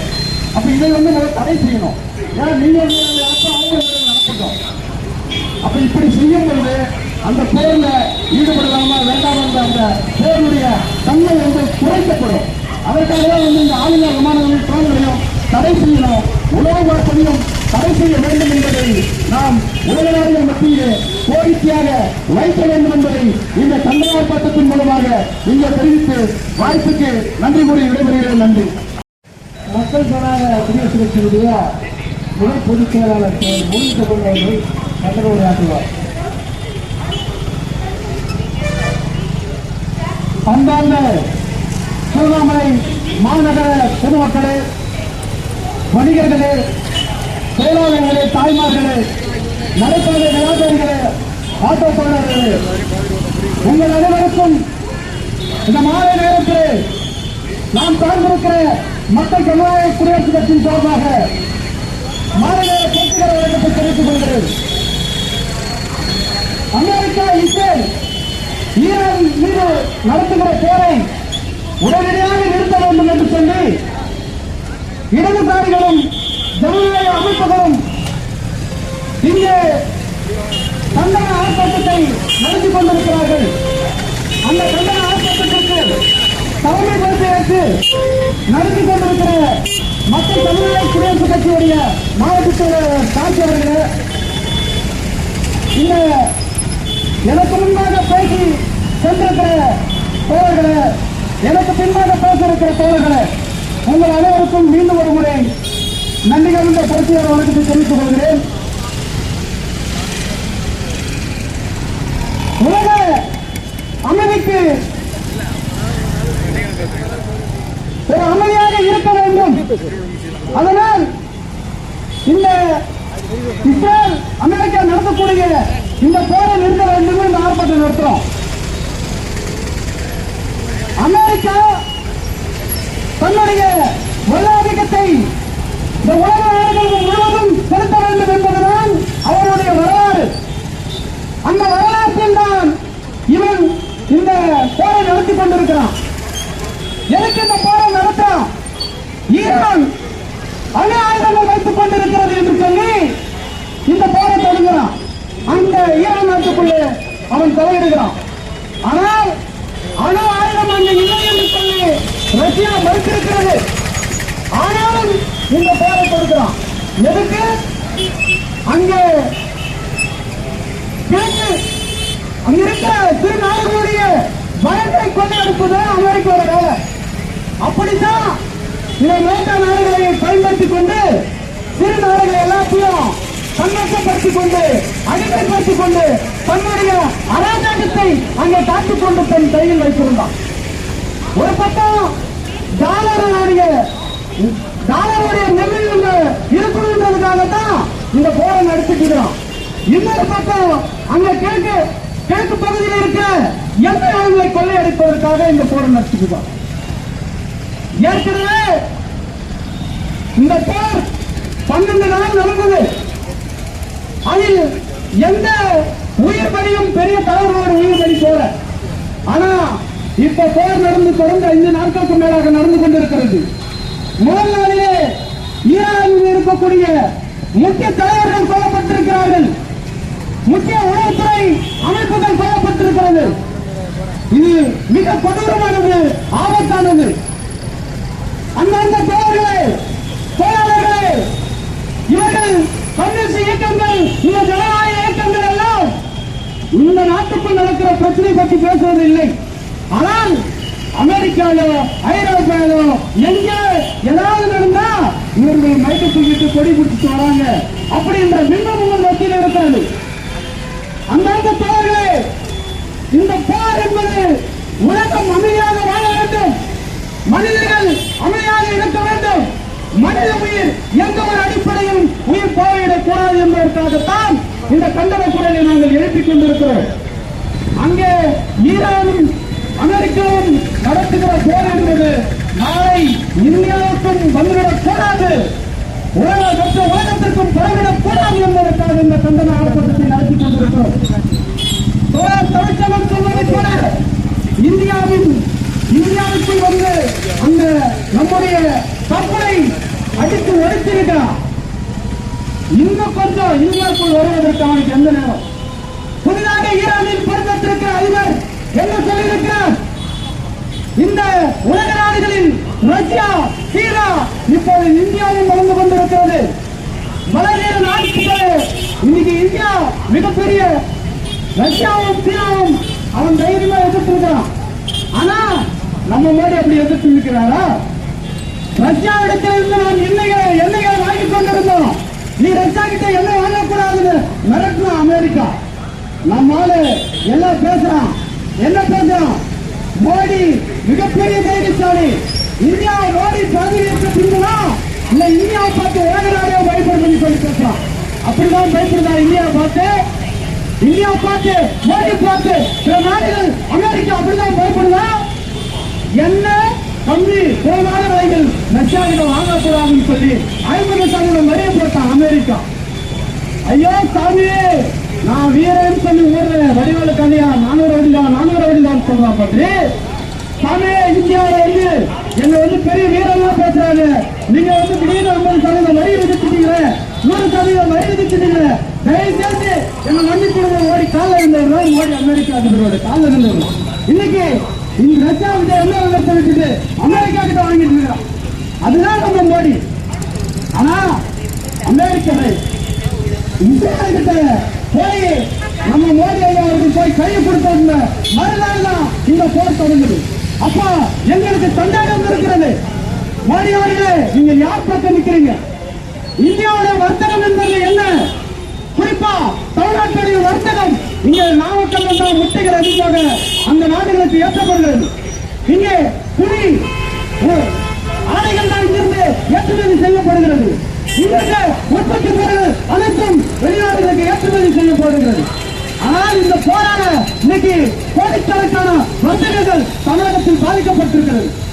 அப்போ தமிழகத்தில் பாதிக்கப்பட்டிருக்கிறது, அது நம்மளுடைய பிரச்சனை இல்லையா? இந்த போர் முடிந்தவுடனே என்ன எங்கிருந்து வாங்குறோம்? அந்த எண்ணெய் நிறுவனங்களாக இருக்கக்கூடிய ஈரானில் வாங்குறோம். எண்ணெய் அந்த நாடுகள் இருந்து வாங்கிட்டு இருக்கிறோம். அப்ப எண்ணெய் விலை உயர்ந்தால் இங்க அனைத்து விலைகளும் உயரும். ஏற்கனவே உழைக்கக்கூடிய மக்கள், தொழிலாளர்கள் எல்லாரும் விலைவாசி உயர்வால நம்ம மிகப்பெரிய ஆபத்தை சந்திச்சுட்டு இருக்கிறோம். இந்த போர் தொடர்ந்து நடந்தா அல்லது இந்த போர் உடனடியாக நின்றால் கூட இந்த பாதிப்பு என்பது ஒடுக்கப்பட்ட மக்களுக்கும் உழைக்கும் மக்களுக்கும் தொழிலாளர்களுக்கான பாதிப்பாக இருக்கும். அதனால் அனைத்து தொழிலாளர்களும் மக்களை இதை புரிஞ்சுக்கணும். உடனடியாக இந்திய அரசாங்கம் தன்னுடைய மௌனத்தை கலைத்து இந்த போரை நிறுத்த வேண்டும் என்று மோடி அவர்கள் சொல்ல வேண்டும். ஈரான் பக்கம் நின்று பேச வேண்டும். கொள்ளாதிக்கக்கூடிய இஸ்ரேலையும் அமெரிக்காவும் எதிர்த்து பேசணும். ஐக்கிய நாடுகள் எல்லாம் இதை உடனடியாக போரிட்டு வந்து குரல் எழுப்ப வேண்டும். அப்படி இல்லை என்றால் மிக மோசமான சூழலை நாம் சந்திப்போம் என்று சொல்லி, அதனால் இங்கே கம்யூனிஸ்ட் இயக்கங்கள் கூட, உலகத்தில் இருக்கிற அனைத்து கம்யூனிஸ்ட் இயக்கங்கள் கூட நாம் ஓரடியில் செல்ல வேண்டும். இன்றைக்கு இந்த வெள்ள ஆதிக்க நாடுகளை எதிர்த்து ஓரடியில் சென்றால் மட்டும்தான் இந்த அமெரிக்கா போன்ற நாடுகளை நாம் அடித்து நிறுத்த முடியும். அமெரிக்கா எப்பொழுதுமே தன் ஆதிக்கத்தை நிலைநிறுத்துவதாக இந்த போர்களை தொடர்ந்து நடத்தி கொண்டுதான் இருப்பான். இப்போ சமீபத்தில் ஈரான் ஜெயிப்பது போல ஒரு பின்பம் இருக்கிறது. ஆனால் அதல்ல, போர் இன்னும் நீடித்தால் ஈரானுக்கும் மிகப்பெரிய ஆபத்து ஏற்படுத்தும். அதனால் உலக நாடுகள் அனைவரும் சேர்ந்து, உலக கம்யூனிஸ்ட் இயக்கங்கள், கட்சிகள் அனைவரும், ஜனநாயக இயக்கங்கள் அனைவரும் சேர்ந்து இந்த போரை உடனடியாக நிறுத்த வேண்டும் என்று சொல்வது மட்டுமல்லாமல் பொதுமக்களாகிய நீங்களும் இந்த போரை நிறுத்த வேண்டும் என்ற குரலை நாம் எழுப்ப வேண்டும். தொழிலாளர்கள் எழுப்ப வேண்டும். ஒடுக்கப்பட்ட மக்கள் எழுப்ப வேண்டும். அனைவரும் எழுப்பினால்தான் போர் நின்றால்தான் நம்மளுடைய பாதிப்பு நிற்கும் என்று சொல்லி வாய்ப்புக்கு நன்றி கூறி விடைபெறுகிறேன். நன்றி, வணக்கம். திருமலை அவர்கள் என்ன உரையாற்றுவார்? மதிப்பிற்கும் மரியாதைக்கும் இடதுசாரி ஜனநாயக சக்திகள் ஒருங்கிணைந்து நடத்தி கொண்டிருக்கிற இந்த கண்டன ஆர்ப்பாட்டத்திற்கு தலைமை கொடுத்திருக்கிற தோழர் கார்த்திக் அவர்கள், பல்வேறு இடதுசாரி ஜனநாயக அமைப்புகளுடைய இங்கு உரை நிறுத்தியிருக்கிற தலைவர்கள், தோழர்கள், திருவண்ணாமலை மாநகர பெரியோர்களே, தாய்மார்களே, உங்கள் அத்தனை பேருக்கும் எங்களுடைய பணிவான வணக்கத்தை தெரிவித்துக் கொள்கிறோம். இன்றைக்கு இந்த கண்டன ஆர்ப்பாட்டம் இங்கே நடந்து கொண்டிருக்கிறது.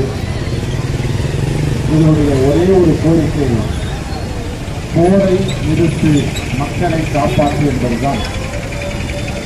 போர் என்பது மனித உயிர்களை கருணையற்ற முறையில் கொன்று குவிக்கக்கூடிய ஒரு மோசமான கொடூரமான ஒரு செயல். அந்த போர் என்பது எப்போதுமே மக்களை கொல்லக்கூடியது, குறிப்பாக குழந்தைகளை கொல்லக்கூடியது, பெண்களை கொல்லக்கூடியது, முதியோர்களை கொல்லக்கூடியது. அப்படி பல ஆயிரம் பேர் கொல்லப்படுகிற ஒரு போரை நிறுத்த வேண்டும், போர் கூடாது என்று இங்கே இருக்கிற அத்தனை பேரும் ஒன்று திரண்டு குரல் கொடுத்து வருகிறோம். நண்பர்களே, போரை யார் விரும்புகிறார்கள்? போரை யார் வெறுக்கிறார்கள்? போரைகள் போரை விரும்புகிறார்கள், மாவீரர்கள் போரை எதிர்க்கிறார்கள். ஏனென்றால் போரைகள் தங்களுடைய பலவீனத்தை மறைப்பதற்காக போரை ஆதரிக்கிறார்கள், அந்த வன்மத்தை காட்டுகிறார்கள். ஆனால் மாவீரர்கள் உயிரை பணயம் வைத்து எதற்கும் அஞ்சாதவர்கள் அப்படி தங்களுடைய வீரத்தை காட்டிக் கொள்வதற்காக போரை ஆதரிப்பதில்லை. எனவேதான் இங்கு இருக்கக்கூடிய பல பேர் பாரதிய ஜனதா கட்சி, RSS போன்ற மதவாத கும்பல்கள் இந்த போரை மறைமுகமாக ரசிக்கிறார்கள். நரேந்திர மோடி அவர்கள் இஸ்ரேலுக்கு சென்று அந்த நாட்டினுடைய உயரிய சிவிலியன் விருதை பெற்றுக்கொண்டு இந்தியா திரும்பிய உடனே இந்த போர் தொடங்குகிறது. அப்படி என்றால் இந்த போரிலே பாரதிய ஜனதா கட்சிக்கு, நரேந்திர மோடிக்கு பங்கு இல்லையா? இந்தியாவுடைய பாரம்பரியம் என்ன? இந்தியாவில் 1000 குளறுபடிகள், கோளாறுகள் உண்டு. இங்கே ஜாதிய மதவாத பிற்போக்கு சக்திகள் உண்டு. ஆனால் இந்தியாவுடைய அரசியல் வெளிநாட்டு கொள்கையில மகாத்மா காந்தியடிகள் தொடங்கி இன்றைக்கு வரைக்கும் பின்பற்றப்படுகிற அந்த ஃபாரின் பாலிசி, அதற்கு ஒரு அறம் உண்டு, அதற்கு ஒரு கொள்கை உண்டு. அந்த கொள்கை என்ன சொல்லுகிறது? வேறு ஒரு நாட்டை, ஒரு இறையாண்மை உள்ள நாட்டை நாம் தாக்குதல், எந்த நாடும் தாக்குதல் நடத்தக்கூடாது, ஒரு நாட்டினுடைய இறையாண்மையை மதிப்பளிக்க வேண்டும் என்று சொல்ல. அது மட்டுமல்ல, விடுதலைக்காக போராடுகிற மக்களை ஆதரிக்க வேண்டும், லிபரேஷன் மூவ்மெண்ட் என்று சொல்லக்கூடிய அந்த விடுதலை இயக்கத்தை ஆதரிக்க வேண்டும். ஏகாதிபத்தியம் என்றால் பல பேர் கிண்டல் செய்கிறார்கள். நீங்கள் சொல்லுகிற வார்த்தை மக்களுக்கு புரிவதில்லை. நாங்கள் முயற்சி செய்கிறோம், எளிய வார்த்தைகளில் மக்களுக்கு புரிந்துவிட நாங்கள் முயற்சி செய்கிறோம். ஆனாலும் அந்த வார்த்தைகள் புரியவில்லை என்பது வேண்டும் என்றே திட்டமிட்டு சிலர் சொல்லுகிறார்கள். வல்லாதிக்கம் அல்லது வல்லரசு அல்லது ஒரு மனிதன் ஒரு ஊரிலே ரவுடி என்று சொன்னால், ஒரு அரசாங்கமே ரவுடி என்று சொன்னால் அந்த ரவுடி அரசாங்கத்தை ஏகாதிபத்தியம் என்று சொல்கிறோம். அப்படிப்பட்ட ஒரு ரவுடி அரசாங்கம், ஏகாதிபத்தியம், அமெரிக்கா உலகத்தில் இருக்கக்கூடிய அத்தனை நாடுகளையும் அத்தனை மக்களையும் மிரட்டி வைத்திருக்கிறது. அது எப்படி மிரட்டி வைத்திருக்கிறது? இந்தியாவிலே புத்தன் தோன்றினார், உலகம் முழுவதும் பரவி இருக்கிறார். சீனாவிலிருந்து, வியட்நாமிலிருந்து, ஜப்பானிலிருந்து, கொரியா, பக்கத்தில் இருக்கக்கூடிய இலங்கை, எல்லா நாடுகளிலும் புத்தரை ஏற்றுக்கொண்டது. அவர் புத்தர் மிகப்பெரிய பலசாலி என்பதால் அல்ல, அவர் வாழும் ஒரு வழிமுறையை, மக்களின் மீது வைத்திருக்கக்கூடிய நம்பிக்கைகளை அதன் அடிப்படையாக கொண்ட கொள்கையின் காரணமாக புத்தரை ஏற்றுக்கொண்டது. ஆனால் அமெரிக்கா அது பின்பற்றக்கூடிய கொள்கையை ஏற்று மக்கள் ஆதரித்தால் நாமும் ஆதரிக்க தயார். ஆனால் அவர்கள் ராணுவ பலத்தை கொண்டு மக்களை அடக்கி ஒடுக்குகிறார்கள். எல்லா நாடுகளிலும் அமெரிக்கா எங்கே இருக்கிறது? அமெரிக்கா பூமியினுடைய அந்த பக்கம் இருக்கிறது. ஆனால் உலகம் முழுவதும் பல நாடுகளுக்கு பக்கத்திலேயே ராணுவ தளங்களை இவர்கள் வைத்திருக்கிறார்கள். நம்முடைய இந்திய பெருங்கடல் இருக்கிறது. நம்முடைய கன்னியாகுமரி முனையிலே இருந்து சில ஒரு 600-700 கிலோமீட்டர் தூரத்திலே டிக்கோகாசியா என்கின்ற ஒரு தீவு இருக்கிறது. அந்த தீவிலே அமெரிக்காவுடைய ராணுவ தளம் இருக்கிறது. அதே போல அரபிக்கடலோரம், அதே போல உலகத்துடைய பல நாடுகளில், மத்திய கிழக்காசிய நாடுகள், எல்லா நாடுகளுக்கும் அவர்கள் ராணுவ தளவாடத்தை வைத்திருக்கிறார்கள். அவர்களுடைய நாடு பூமியினுடைய அந்த பக்கம் இருக்கிறது. ஆனால் அவர்கள் ஏன் ராணுவத்தை இங்கே வைத்திருக்கிறார்கள்? அதே போல இந்தியாவுடைய கடற்படை ராணுவம் அமெரிக்காவுக்கு, மெக்சிகோவுக்கு பக்கத்தில் அல்லது நியூயார்க்கு பக்கத்தில் வைத்துக் கொள்ள முடியுமா? அல்லது ரஷ்யா வைத்துக் கொள்ளலாமா? அல்லது சீனா வைத்துக் கொள்ளலாமா? அவர்கள் அனுமதிப்பார்களா? பசிபிக் பெருங்கடலில் ராணுவ தளவாடத்தை அமைத்துக் கொள்வதற்கு அவர்கள் அனுமதிப்பார்களா? ஏனென்றால் உலகம் முழுவதையும் தன்னுடைய கட்டுப்பாட்டில் இருக்க வேண்டும் என்ற ஆணவம், அகங்காரம், திமிர், அந்த திமிர் கொண்ட அமெரிக்க அரசு அங்கே இருக்கக்கூடிய மக்களை நாம் ஒருபோதும் வெறுப்பதில்லை. ஏனென்றால் அங்கே இருக்கக்கூடிய மக்கள் அதற்கு எதிராக இருக்கிறார்கள். அப்படி என்றால் எப்படி இவர்கள் தேர்தலில் வெற்றி பெறுகிறார்கள் என்ற ஒரு கேள்வி இருக்கிறது. அதுதான் அந்த தேர்தல் முறை, முதலாளித்துவ கார்ப்பரேட் தேர்தல் முறை. அந்த தேர்தல் முறையிலே நல்லவர்கள் எளிதில் வெற்றி பெற முடியாது. நல்ல கொள்கைகளை எளிதில் வெற்றி பெற முடியாது. ஏனென்றால் அங்கே இருக்கக்கூடிய கார்ப்பரேட் முதலாளிகள் திருவிழாவாக மாற்றி அந்த தேர்தலை சின்னாபின்னமாக்கி மக்கள் தோற்கடிக்கக்கூடிய நிலைமைக்கு அவர்கள் கொண்டு வந்து விடுகிறார்கள். எனவே அந்த தேர்தல் முறை மோசடியான தேர்தல் முறை. எனவேதான் அங்கே டொனால்டு ட்ரம்ப் என்று சொல்லக்கூடிய உலகத்திலேயே அமெரிக்கா அரசு ஒரு மோசமான அரசு, வலைவெறி பிடித்த அரசு. ஏதோ டொனால்டு ட்ரம்ப் இன்றைக்கு வந்திருக்கிற இவரை போலல்ல.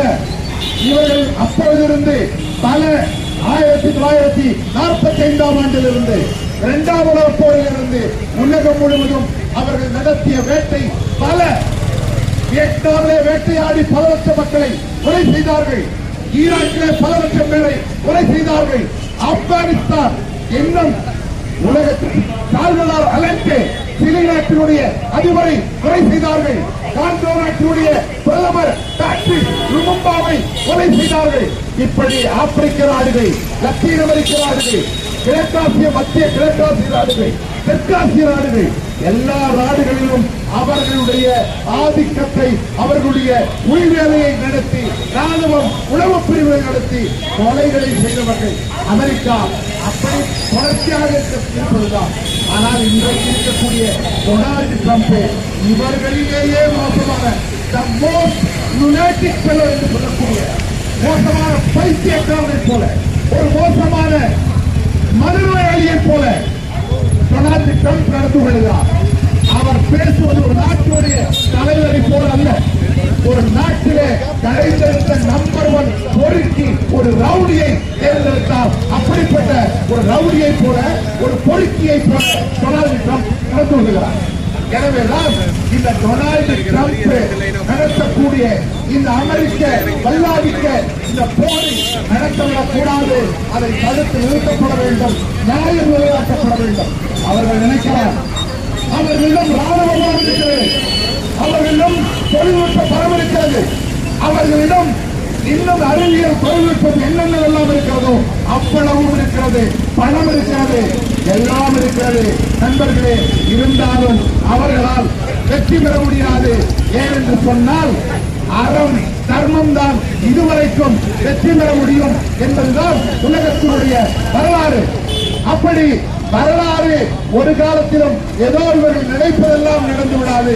கொஞ்சம் காலதாமதம் ஏற்படும். இந்த அறிவியல் தொழில்நுட்பம் என்பது ஏதோ அமெரிக்கர்கள் மட்டுமே கண்டுபிடித்ததல்ல. இந்த அறிவியல் தொழில்நுட்பம் எல்லா மக்களும், உலகத்தில் இருக்கக்கூடிய அத்தனை பேரும் பங்களித்திருக்கிறார்கள்.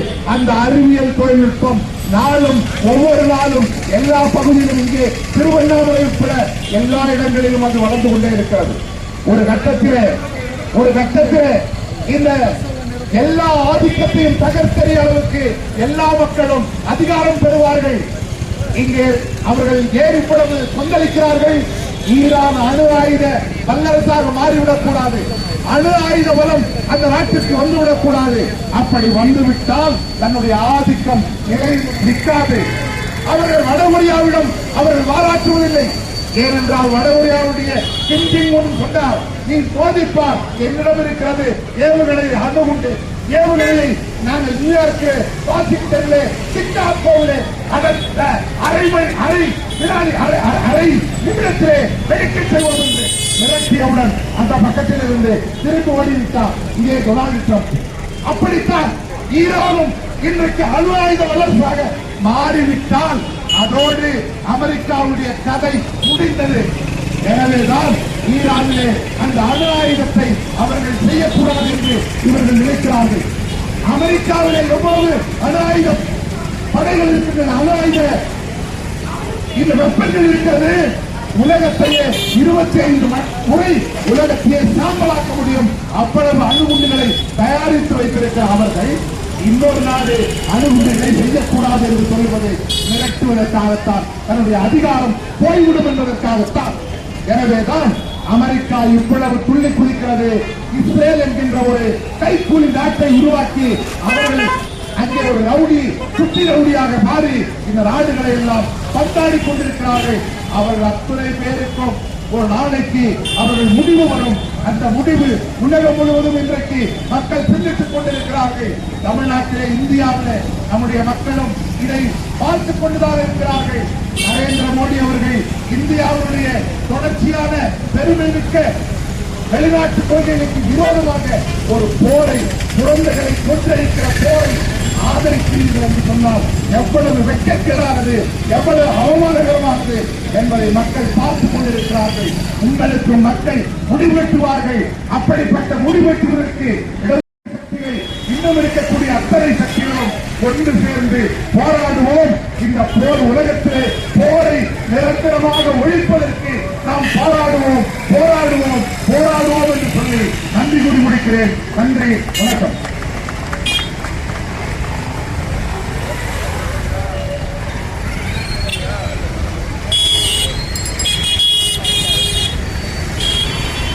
அருமையான தன்னுடைய கண்டனத்தை பதிவு செய்த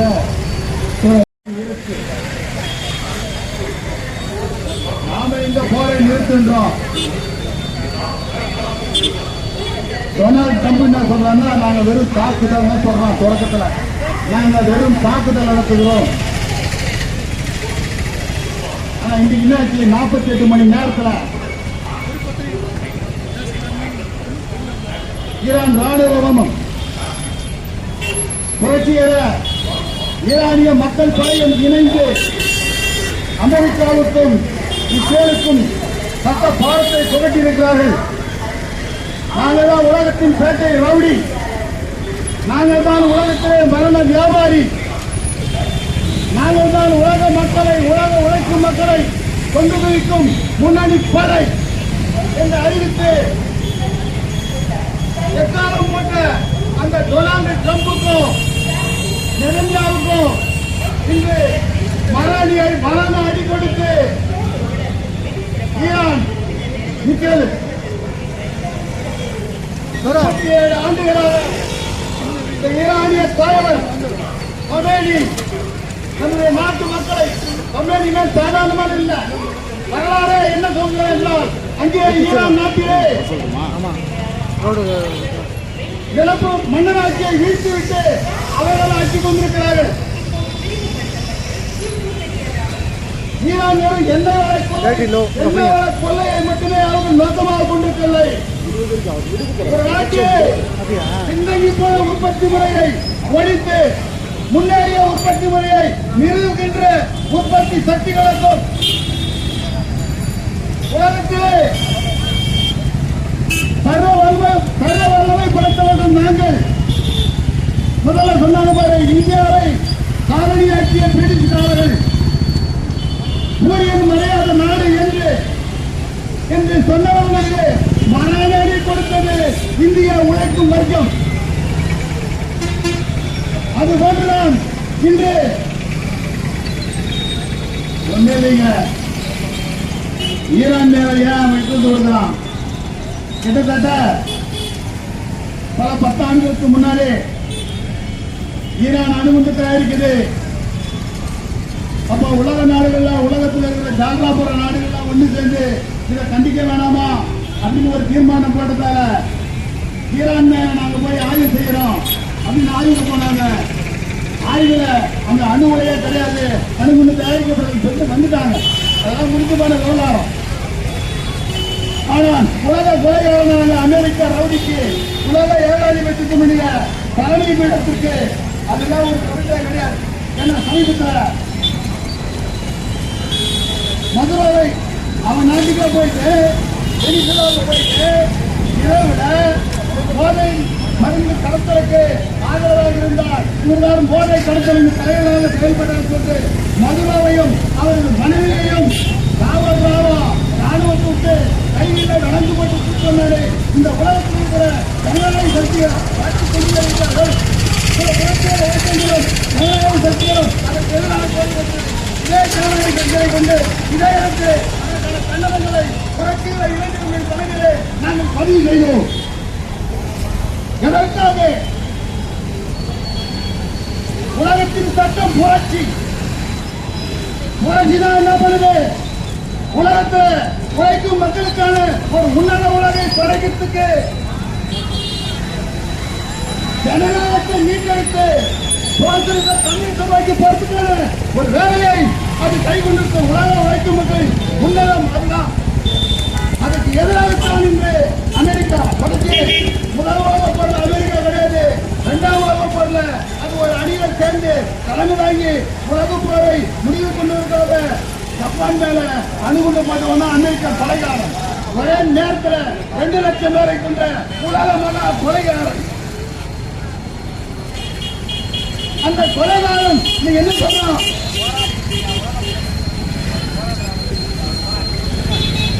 அப்ப அந்த கொலைகாரன் எதை வந்து மையமாவத்துக்கு சொன்னா, நானே உலகத்தை தப்பிடுகிறேன், நானே உலகத்தில் இருக்கிற அத்தனை பிரச்சனைக்கு தீர்வாக இருக்கிறேன், என் பிள்ளை அழைக்கிறார்கள். அதனாலதான் தாக்குதல் தொடங்கின உடனே யார் மேல குண்டு போட்டானா, சவுதி அரேபியா மீது, கத்தார் மீது, பஹ்ரைன் மீது குண்டு போறாங்க. ஏன்னா மக்களுக்கு தெரியணும், அங்கெல்லாம் அமெரிக்க ராணுவ தளத்தை நிறுத்தி வச்சிருக்கான். அப்ப என் நாட்டுக்கு பக்கத்துல ராணுவ தளத்தை நிறுத்தி வச்சிருக்கிறாயே, இந்த நாடு எப்படி அனுமதிப்பது? அதனால முதல்ல அங்க என்ன பண்ணாங்க, அங்க குண்டு போட்டு மக்கள்லாம் கொள்ளடிக்கல, மக்களை சாவடிக்கல, அவனுடைய நிலைகள் மீது குண்டு போட்டாங்க. ஈரானிய ராணுவமும் ஈரானிய புரட்சியாளர் ஈரானிய மக்கள் படையும் சேர்ந்தவங்க அதை செஞ்சாங்க. உண்மையை கொண்டாச்சு. அடுத்த மட்ட தலைவர்கள் ஆட்சிக்கு அவங்க என்னெல்லாம் பண்ண போறாங்க? ஏன்னா ஒரு நாட்டு தலைவரை கொண்டால் அதனோட அந்த நாடு பின்வாங்கிடும், அந்த நாட்டு மக்கள் பயந்துருவாங்க, அந்த நாட்டு மக்களுக்காக போராடக்கூடிய இயக்கங்கள் படையெல்லாம் பயந்துடும் சொல்லிட்டு ஒரு நம்பிக்கை அமெரிக்காவுக்கு.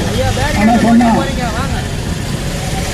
அமெரிக்கா, இஸ்ரேல் சிவப்பு கோட்டை தாண்டி விட்டீர்கள், இதற்கான விலையை நீங்கள் கொடுத்தே ஆக வேண்டும், நீங்கள் எங்கள் காலில் மண்டியிடும் வரை இந்த யுத்தத்தை நாங்கள் தொடர்வோம்.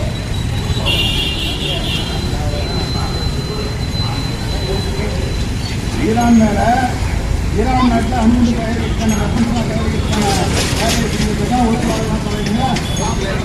எங்களோட பொறுப்பு கொடுங்க சொன்னாங்க. அமெரிக்கா மரண வியாபாரி அட்லாண்டிக் ஓஷன்ல பசிபிக் ஓஷன்ல பெரிய கப்பல், உலகமாக பெரிய போர் கப்பல் நீட்டி வச்சிருக்காங்க. அந்த போர் கப்பல் 5000 பேர் வேலை செய்யறாங்க. 27 மேல் மட்டும்தான் தெரியும், 1 கிலோமீட்டர் வாயும் கீழே இருந்து எல்லாமே 5000 பேருக்கு எப்படி போர் தயார் பண்றான்? இந்த விமானங்களை இயக்குவதற்கான எரிபொருள் என்ன? அந்த ஆய்வு செஞ்சு பார்க்கும்போது அந்த கப்பல்ல 2 மிகப்பெரிய அணு உலைகள் விஷயம், 2 மிகப்பெரிய அணு உலைகள் தான் எல்லாருக்கும் அந்த மின்சாரம் சப்ளை பண்ணி அந்த கப்பலை வழிநடத்தி கொண்டார். இவன் பேசுறான் நாங்க அணு ஆயுதங்களை உலகத்திலிருந்து அப்புறப்படுத்தி விடுவோம். அணு ஆயுதம் உலக மக்களுக்கு எதிரி போட்டு கடைசியா குண்டு போட்டு உலக மக்களை அச்சுறுத்திய மகா கொலைகாரன் அமெரிக்கா என்ற ஒரு நாடு. செல்லிந்திரியை கொண்டு வைத்து உருவான நாடு. இந்தியா போன்று இயற்கையாக வளர்ந்து வந்த 30-40 தேசியங்களை கொண்ட இயற்கையோடு இருந்து வாழ்கின்ற ஒரு பிரதேசம் அல்ல. அது ஒரு கொலைகாரன் பூமி. அந்த அத்தனை பேரும் இன்னைக்கு நல்ல மிக தெரிந்த வாழ்க்கையை வாழ்ந்து கொண்டிருக்கிறான். எப்படி ஊராட்சி வளையில போறது, உலக நாட்டு மக்களின் உழைப்பை கொள்ளையடித்து தான் வாழ்வதற்காக அமெரிக்கா என்ற ஒரு நாட்டை உருவாக்கி இன்று கபலீகரம் செஞ்சிட்டு இருக்கான். இஸ்ரேல் யூத இனவெறி பிடித்த இஸ்ரேல் அன்னைக்கு சொன்ன மாதிரி ஹிட்லர் நாட்டுக்கே உலக ஆழ்ந்த பிறந்து வந்தவர்கள். அதே மாதிரிதான் யூதர்களை நாட்டை ஆள பிறந்து சொல்றான். அந்த நெதன்யாகு அவனுக்கு எழுதப்பட்டிருக்க இஸ்ரேல் அதுவும் உலகத்தை ஒழுங்கா வாழ்ந்து கொண்டிருக்க நாட்டுப்பட்டோட வாழ்ந்து கொண்டிருக்க உலக செய்கின்ற பாலஸ்தீனத்தை கொண்டு வந்து அந்த நாட்டை கொள்ளைகள் செய்ய முக்கியமான இஸ்ரேல். ஏன் இவர்கள் இப்படி செய்கிறார்கள்? உலகம் முழுக்க இன்னைக்கு அணு ஆயுதம் தீர்மானகரமாக பங்காற்றுகிறது. நாட்டு இன்னைக்கு ரொம்ப எளிமையான விஷயமா ஆயிரக்கணக்கான ட்ரோன்களை குண்டு போட்டு போறோம். நம்ம மேல வாங்கணும். இப்ப நடந்து கிடக்குது. ஏவகணை வாங்கறதுல ஊழல், ராக்கெட் வாங்கறதுல ஊழல், வாங்கி வைக்கிறோம். இந்தியாவில் நம்ம அப்துல் கலாம் கூட அணு உலையை வச்சு நாங்கள் வெடிப்போம். இந்தியாவில் கூட குடும்பத்தில் அணு உலை இருக்குது. ரஷ்யா தெரியுமா? நம்ம அந்த உதவி வாங்கணும், யுரேனியம் கொடுக்கலாம், அதை வெடிச்சு நம்ம மின்சாரம் தயார் பண்ணிக்கிது. அந்த கழிவை புள்ளட்டோனியத்தை ஒரே ஒரு கிராம் கூட மிச்சம் பண்ணாதான் அவங்க சுத்தம். ஏன்னா அதை வச்சுதான் அணுகுண்டு தயாரிப்பான். இப்ப இவ்வளவு விஷயங்கள் கூட இருக்கிறது. ஆனா ஒரு அணு உலையை தொடங்கிவிட்டால் 300 ஆண்டுகளுக்கு தொடங்கி 30 ஆண்டுகள் முடிஞ்ச உடனே 300 ஆண்டுகள் மூடி வைக்க வேண்டும். 30 ஆண்டுகள் முடியல. ஏன்னா கிழக்காய் போச்சுன்னா அங்க இருக்கிற மக்கள் சாகணும். அப்ப அப்படி ஒதுக்குச்சுன்னா எது வரைக்கும் திருவண்ணாமலை கூட வந்து மக்கள் மாண்டு போயிடுவாங்க. அணுக்கடி வீச்சு. உலக உழைக்கும் மக்கள் தங்களுடைய உழைப்பை செலுத்தி இந்த உலகத்தை எல்லோரும் உழைத்து முன்னேறி கொண்டிருக்கிறார்களே, அவர்கள் நிலை என்ன? அதுதான் அப்படிப்பட்ட பயத்தை தான் உலக உழைக்கும் மக்களுக்கு பேராபத்து. இன்று சொன்னாங்க, இந்திய பசிபிக் பெருங்கடல் பகுதியிலே ஒட்டியுள்ள பகுதியிலே நிலைநிறுத்திருக்கிறான். அவன் கொஞ்சம் நீர்னாலும் என்ன ஆகும்? இந்தியா ஏற்கனவே 2ஆம் உலக போர்லயே சென்னை மெரினால எம்டன் ஒரு குண்டு கடற்கரை நடக்குன்னு சொல்றான். முடிவு வரும்போது அது நடக்கும். அதனால் நாம் ஒன்றை புரிந்து கொள்ள வேண்டும். இந்த உலகத்தை உலக உழைக்கும் மக்களுக்கு எதிரி அமெரிக்கா, அதனுடைய துணைதரமான இஸ்ரேல், இவர்கள் இந்த உலக உழைக்கும் மக்களுக்கு பதில் சொல்லியாக வேண்டும். அதை இன்று ஈரான் நிரூபித்து காட்டிக் கொண்டிருக்கிறது. ஈரானிய புரட்சிகர மக்கள் படை, ஈரான் ராணுவம் அதை செய்து கொண்டிருக்கிறது. நாம் அவர்களுக்கு துணை தரவாக நிற்போம். உங்கள் நாட்டு இறையாண்மையை தவிர அமெரிக்க என்ன தகுதி இருக்கிறது? ஒவ்வொரு நாடும் உங்களோட நாடை விடுதலை செய்து அது இறையாண்மை கொண்டு முன்னேறி கொண்டிருக்கிறது. தமிழகம் கூட, தமிழ்நாடு கூட தன்னுடைய இறையாண்மை உரிமைக்காக போராடி கொண்டிருக்கிறது. இங்கிருக்கிற இந்து மதவாத சக்திகளுக்கு முடிக்க போறாங்க. மொழி உரிமை கிடையாது. பொருளாதாரத்தை நாங்கள் முன்னேற முடியாது. தற்சார்பு விவசாயம் கிடையாது. எனக்கு தெரிஞ்ச மொழியில நான் கல்விக்க முடியாது. நம்ம நிறைய விஷயம் சொல்லி போயிருக்கலாம். அத்தனை தடைகளையும் குறைத்தறிய வேண்டும் என்றால் உலக உழைக்கும் மக்கள் ஒட்டுவர வேண்டும். இந்த தாக்குதல் பண்ண உடனே எல்லா நாடுகளும் எல்லா நாடுகளும் தெரிவிக்கிறாங்க.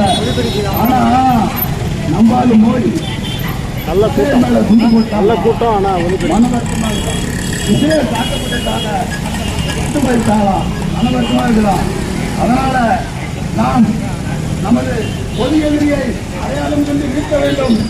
உலக யுத்தம் முழுமையானால் உலக யுத்தம் முழுமையானால் அதை உள்நாட்டு யுத்தமாக மாற்ற வேண்டிய கடமை புரட்சியாளர்களுக்கும் ஜனநாயக சக்திக்கும் உண்டு என்று சொன்ன இந்த வழியிலே இந்த அமெரிக்க இஸ்ரேல் யுத்தத்தை கண்டித்து நடக்கின்ற ஆர்ப்பாட்டம் வெற்றிகரமாகட்டும்.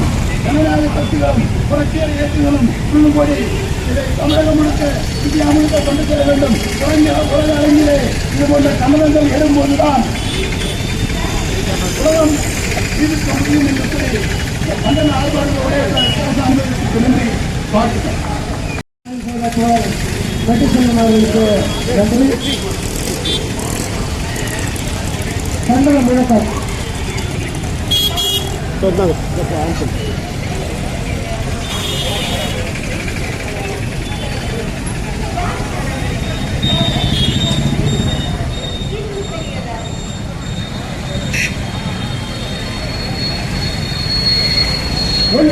நாயக சக்திகளே ஒன்றுபடுவோம் ஒன்றுபடுவோம் துணை நிற்போம் துணை நிற்போம் தமிழ்நாட்டு உழைக்கும் மக்களே துணை நிற்போம் துணை நிற்போம் அமெரிக்க வல்லரசா ஒடுக்கும் உழைக்கு உள்ளாகும் நாடுகளுக்கு துணை நிற்போம். ஓயாதே ஓயாதே போர் என்றும் ஓயாதே. ஏகாதிபத்திய நாடுகள் இருக்கின்ற வரையிலே ஓயாதே ஓயாதே போர் என்றும் ஓயாதே. வீழட்டும் வீழட்டும் எண்ணெய் வள கொள்ளைக்காக வளைகுடா நாடுகளில் பொம்மை அரசை நிறுவ துடிக்கும் அமெரிக்க வல்லரசை வீழட்டும் தலையிடுகிறான் தலையிடுகிறான். அடுத்த நாட்டின் இறையாண்மை உரிமைகளில் தலையிடுகிறான். உரிமை இல்லை எந்த ஒரு நாட்டுக்கும் இன்னொரு நாட்டில் நுழைந்து அந்த நாட்டு அதிபரை கைது செய்ய கொலை செய்ய உரிமை இல்லை நீளது. ஆனாலும் அமெரிக்காவில் ஆதிக்க கொலைக்கரங்கள் நீளது. வெனிசுலா அதிபரை கைது செய்த அமெரிக்கா அடாவடி தனமாக தன்னுடைய காலடியில் வெனிசுலா இருப்பதற்கு பார்க்குது. இஸ்ரேலும் அமெரிக்காவும் ஈரான் மீது லெபனான் மீது இன்று போரை நடத்துது. வீழட்டும் மரண வியாபாரி அமெரிக்க வல்லரசு உலகத்தில் மரண வியாபாரி அமெரிக்கா வீழட்டும். துடிக்கிறான் தமிழ்நாட்டை ஆள்வதற்கு வரி ஏற்பு நாயகன் நடிகன் விஜய் என்பவன் தமிழ்நாட்டை ஆள்வதற்கு துடிக்கிறான். தகுதியற்றவன் அரசுகளுக்கே தகுதியற்றவன். அப்பாவி குழந்தைகள் மீது மருத்துவ மனிதன் மீது குண்டு போடும் அமெரிக்காவை கண்டிக்க துப்பில்லாத நடிகன் விஜய் என்பவன் தமிழ்நாட்டு அரசியலுக்கு தகுதியற்றவன் துள்ளுகிறான். தற்குறி முண்டம் எல்லாம் அரசியலே தெரியாமல் அமெரிக்காவில் நடக்கும் போரை திருவண்ணாமலையில் நின்று ஆர்ப்பாட்டம் செய்து விட்டால் அடங்குவா என்று சொல்லி சொல்லுகிறான் உலகத்தின் பண மதிப்பு டாலராய் ஆகி போச்சு. டாலர் என்பது கச்சா எண்ணெய் ஆகி போச்சு. கச்சா எண்ணெய் எல்லாமே வளைகுடா நாட்டிலிருந்து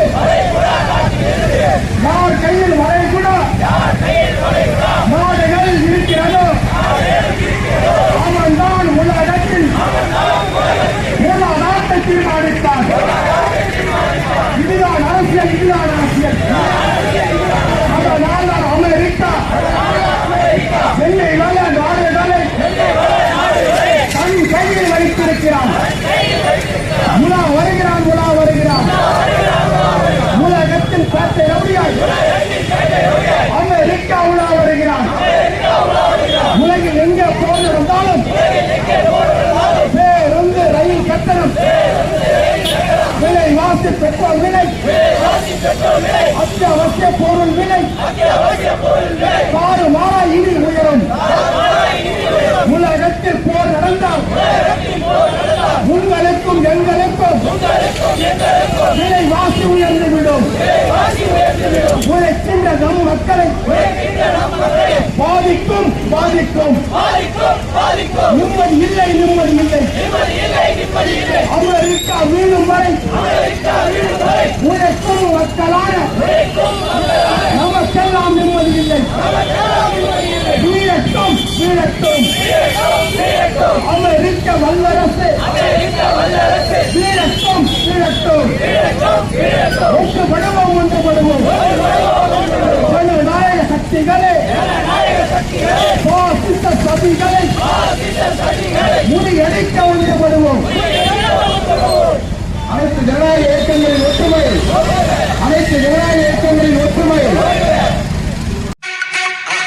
மறக்காம சர்ப்ரைஸ் பண்ணுங்க.